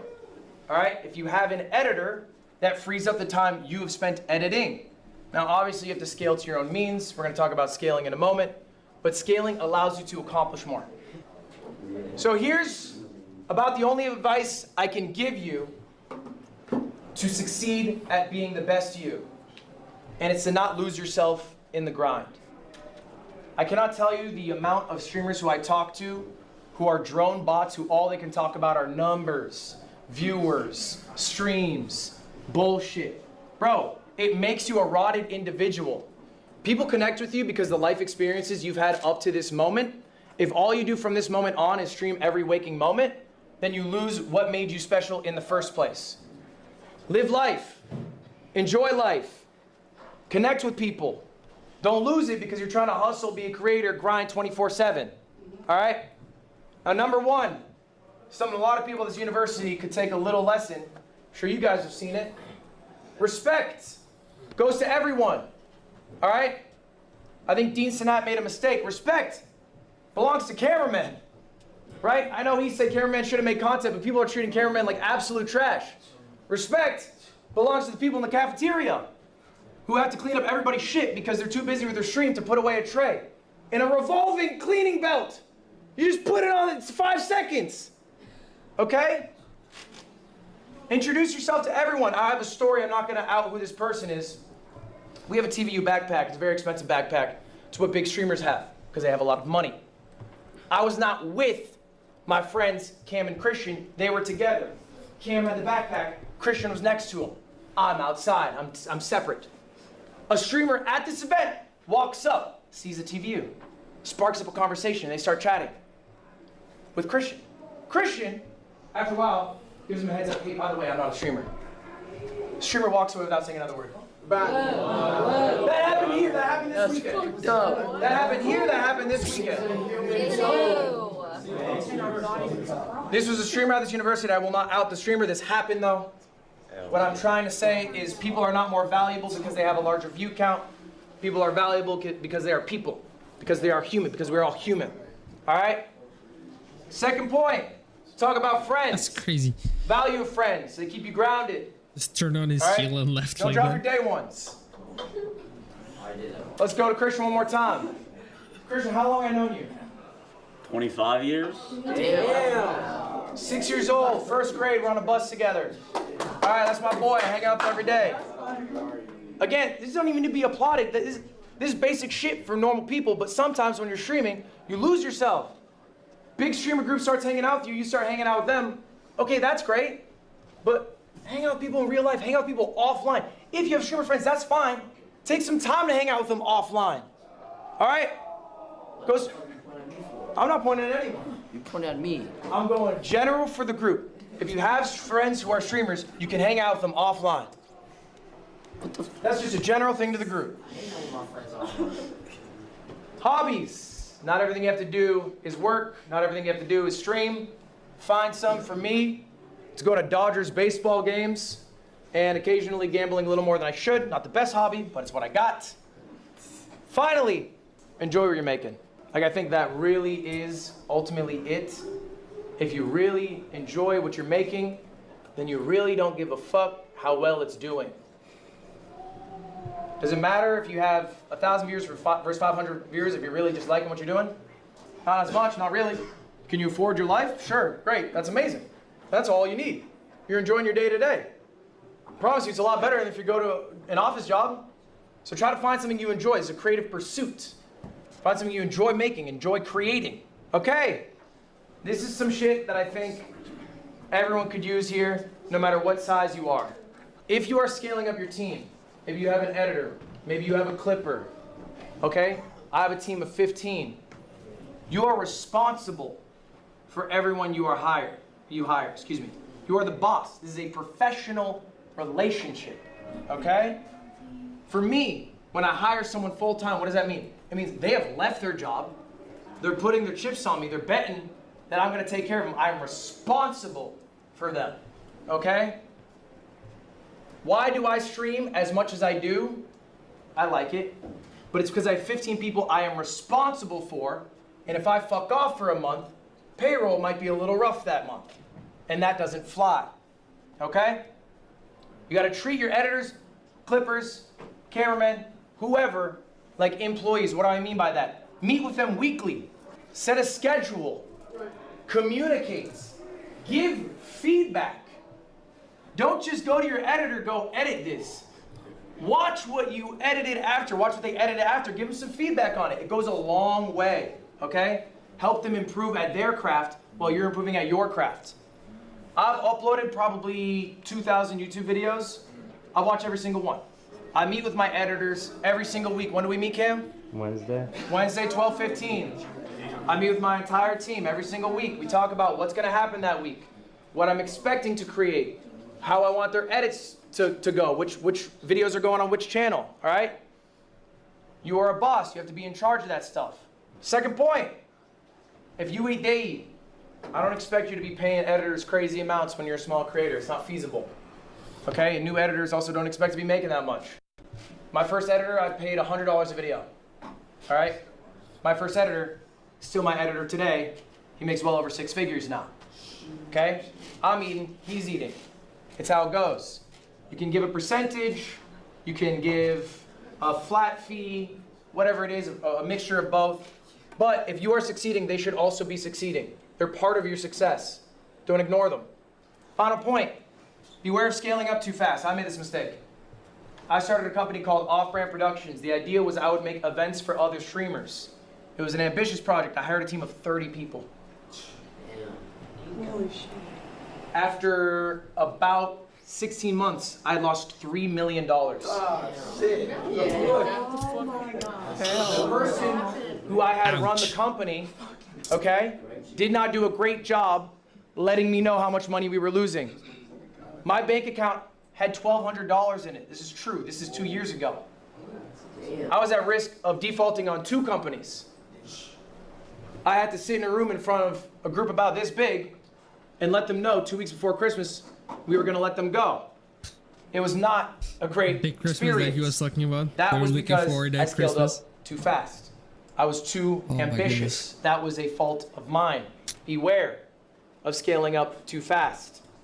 Doesn't mean you can't hire someone here and there or whatever, or make hires eventually. You don't have to go getting, all right, now I need a clipper, an editor, a thumbnail guy, and then 2 weeks down the road, you're like, actually, sorry guys, I lied. I looked at the numbers. This doesn't make any fucking sense for me. Okay? I appreciate you all being here. We have one final slide to talk about, and this one really comes down to a personal question. What do you really want? Do you really want to be a streamer? And that doesn't mean that you need to, quit right away or start streaming 365 days, but really understand why you want to be a streamer. And it can be any number of reasons. I wrote down a few of the big ones. Maybe simply put, all you actually care about is getting rich, okay? I'll tell you, streaming's not the most efficient way to do that. There's 6.25 million streamers.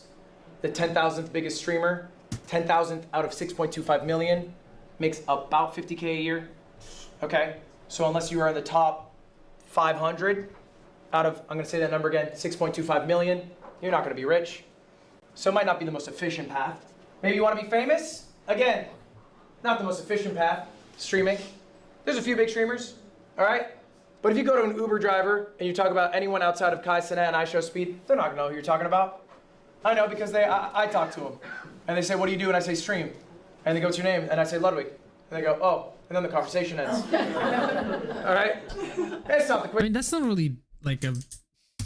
Like, I would want to be a little bit recognizable, but maybe not where I live. Like, not in Poland. Maybe somewhere outside. That'd be nice. Like, don't shit where you eat, I guess. Type of a thing. Like, I wouldn't mind being recognized, but I've heard what it takes to be at the top. Like, you're constantly harassed. You don't have private life, basically. So at that point, it's unbearable. So I wouldn't want to have that. Quickest path to fame, if that's what you want. Or maybe you just want to play games, in which case, that's chill. Then the success doesn't really matter, right? You can play games on stream, off stream, with a job, without a job. The success part doesn't really matter. But you have to understand very deeply what your motivations are, and I cannot tell you what they are. But maybe the answer is, I don't really care about the streaming part. I care about a creative outlet. Or I really enjoy the streaming part, but I don't like the game of it, and I just want to play some games with the small community that I have, and I like that. Okay? You don't have to shoot to be a top 100 streamer. You don't have to stream at all if you don't like. There's just something to keep in mind I want you guys to think about. The only thing I got for you guys, thanks for your time, y'all. Appreciate it. Is that the final class? Guys, I have some extra time, so we can field some questions. You guys also are free to leave at this point. I do not mind if you walk out. I will be here until about 1:30. Does anyone have some questions right now? We'll take them group form. How can I come back from being hate farmed? How can you come back from being hate farmed? That's a good ass question. That's a good ass question. I think hate farming is a bit of an inevitability. I remember I used to watch competitive Super Smash Bros. And there was a commentator I really liked. His name was Bobby Scar. He had an infectious personality. He was great at his job. I thought, who can hate this guy? He's amazing. I saw hate threads about this guy. And I was like, what the fuck? Then I went to live streaming. I saw this creator, his name's Germa985. I'm like, this guy's amazing. He can do no wrong. I saw some hate threads about that guy. And then I realized, you're never gonna be perfect. There's always gonna be people who hate you. What is the best thing you can do after being hate farmed? It's be the best you, the you that you are proud of 5 years down the road, and ignore the noise. Do not try to rein in and control everyone's opinion about you. It doesn't matter. Does your family love you? Yes. Do your friends love you? Yes. Do you like what you do? Yes. Then fuck it. Okay? Yes. So you don't recommend like addressing certain situations, or? If it is a situation in which you fucked up, I would address it and take accountability and then move on. Absolutely. Right. For your audience's sake. Okay. You are not taking that accountability for the hate farmers, because there's no apology you can ever say that will be accepted. Every apology is a dog shit apology. Yeah. Okay? You guys know this. So you've never seen an apology of someone who's fucked up and gone, well, good job. We nailed that one. Yeah. Okay? So ultimately what matters is you regaining trust of someone who liked you, whose trust you broke. Okay? And that is your community. Okay? Maybe that's your friends, maybe it's whoever it is. That's what matters. So that's who you're directing your message towards. You're not directing it towards responding to points of haters. That doesn't matter. They do not matter. But it does matter to be accountable for your actions. I appreciate that question. It's a good question. What's your take on cancel culture and your peers being canceled? What is your take on cancel culture and your peers being canceled? It's a good question. It's a very nuanced question. I think, one, cancel culture doesn't exist in the traditional sense. As long as someone's willing to continue to make content, they're not truly canceled, right? Jack Doherty's still out there making shit. And I think a lot of people would wish he wasn't, but like, he just does it regardless. No one can stop him. And that's his right. Unless a platform deplatforms you, I think that's maybe like where a true cancellation comes in. As far as your peers, I think that is your responsibility to prioritize interpersonal relationships. And if you've done a good job doing that, then that shouldn't matter. Does that make sense? But ultimately, I do view friendships that I have with creators, okay, differently than friendships I have with people in the real world. Because there is this third-party thing. You know what I think about a lot? I have a fuck ton of viewers. People like collab with me. If I wake up tomorrow with 100 viewers, are they going to want to collab with me as much? Probably not. Just realistically, that is part of the game. So how legitimate is that friendship? Is it based off of who they view me as a person? Or is it based off of the success that I can bring? It's a mixture. And that, for me, is something I'm not willing to stomach. So I do not view them in the same sense that I view friends who love me regardless of my success, my wealth, my status, whatever. But ultimately, this sounds like an issue of interpersonal relationships, and you have to deal with those mostly offline. Any other questions? Want to do a Maybach Monday? Make it easy for me. I will. I'll drive to you. Okay. When? The weekend that we get back. The weekend. So this coming weekend? Friday. And you'll come to me? I'll come to you. What time? PM. How long is it? Probably around like 2 hours, maybe an hour. 2 hours. All right. Morning, evening, what time? Probably like around 3 p.m. Yeah, I can do that. You just need to happen. But make it happen. Make it happen. That easy. Any other questions? Hey, man. All right, y'all. Class is mixed. Okay, bro was actually very insightful. He did give a lot of tips. Made me question the streaming thing a bit. I guess it's gonna be for me to figure that out. I did write some things I need to try to stick with for the rest of the year. But yeah, that was very insightful, and he actually took his job very seriously. I don't know how the other professors of the Streamer University held their classes, but that was generally I see why he was given the award for the best professor. I don't. Oh, it's not shown here. But yeah, genuinely probably the best professor at university. I'm gonna call it a day. Thanks guys for watching. See you guys in the next one. Bye.